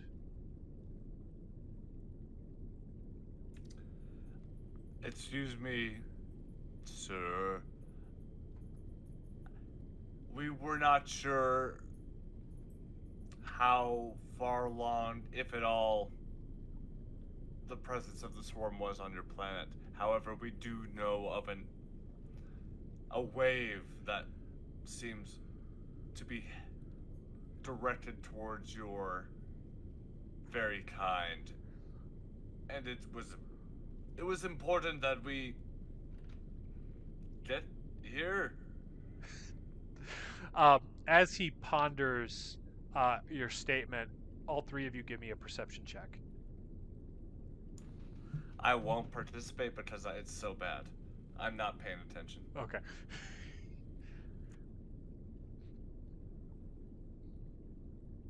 It's an 18 for Nia. Okay. 15 and then plus 3. Perfect. 14. Okay. Both of you, you'll notice that Pirapatis' wife, Nematoda, who is also here, is making direct eye contact with the group without blinking. Once you make eye contact with her, you'll feel a mental presence reaching out to you. Nia very willingly. Yeah, I was going to say, Nia, this would feel similar to the telepathy that you've experienced before. Do Oh, you guys interesting. accept? Yes. Glarb? Yes. Okay. So, you'll kind of hear Parapatus as he's like responding and talking with John, sort of like muffled, as Nematoda in your mind will say, I do apologize for the tone of my husband is taking at the moment. We have been instructed by the Pact World Council to keep anything related to the Swarm or Rejuvenor under wraps until the situation has been resolved or it has grown out of proportion where it can no longer be hidden from the public. While we personally think this is an unwise decision, even if it disturbs a Pact, we all abide by their decision. Rejuvenor arrived a month or so ago with a ragtag group of androids and cybernetic altered individuals, informing us that he has caught wind of a forward hive for the swarm in the southern portion of the colonies. He left at once to investigate it, has been relaying information back as he finds it. Apparently, infestation was more widespread than even he had anticipated, with an entire mound of Formians, a pod of Thray, and a network of Bolidias having been brought under swarm control. They have begun to expand more liberally now and have attacked settlements of all kinds. They have even found that under deep mind torture they can bring Lashuntas under the control. Jatrasi will take you to the forward outpost Rejuvenor has set up following this meeting. Glarb, you'll feel the mental link end after this. For you, Nia,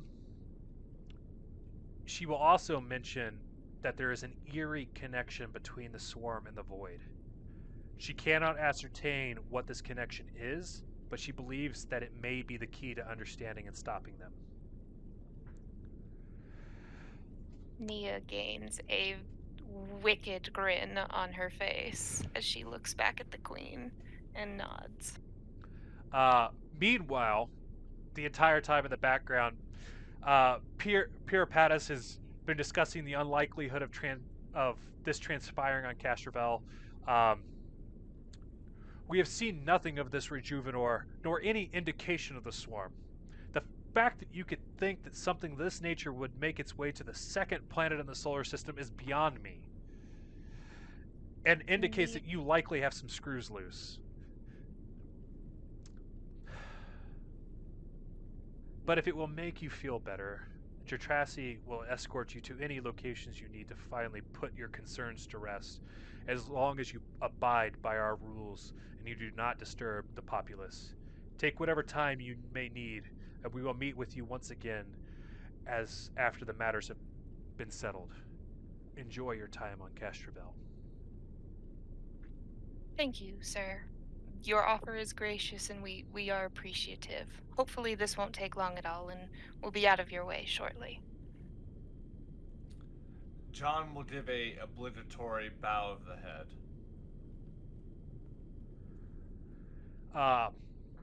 After this, Jatrasi will lead you guys back out of the council chambers, and as you're getting out there where you can kind of discuss amongst yourself without being overheard, that is where we will end tonight's session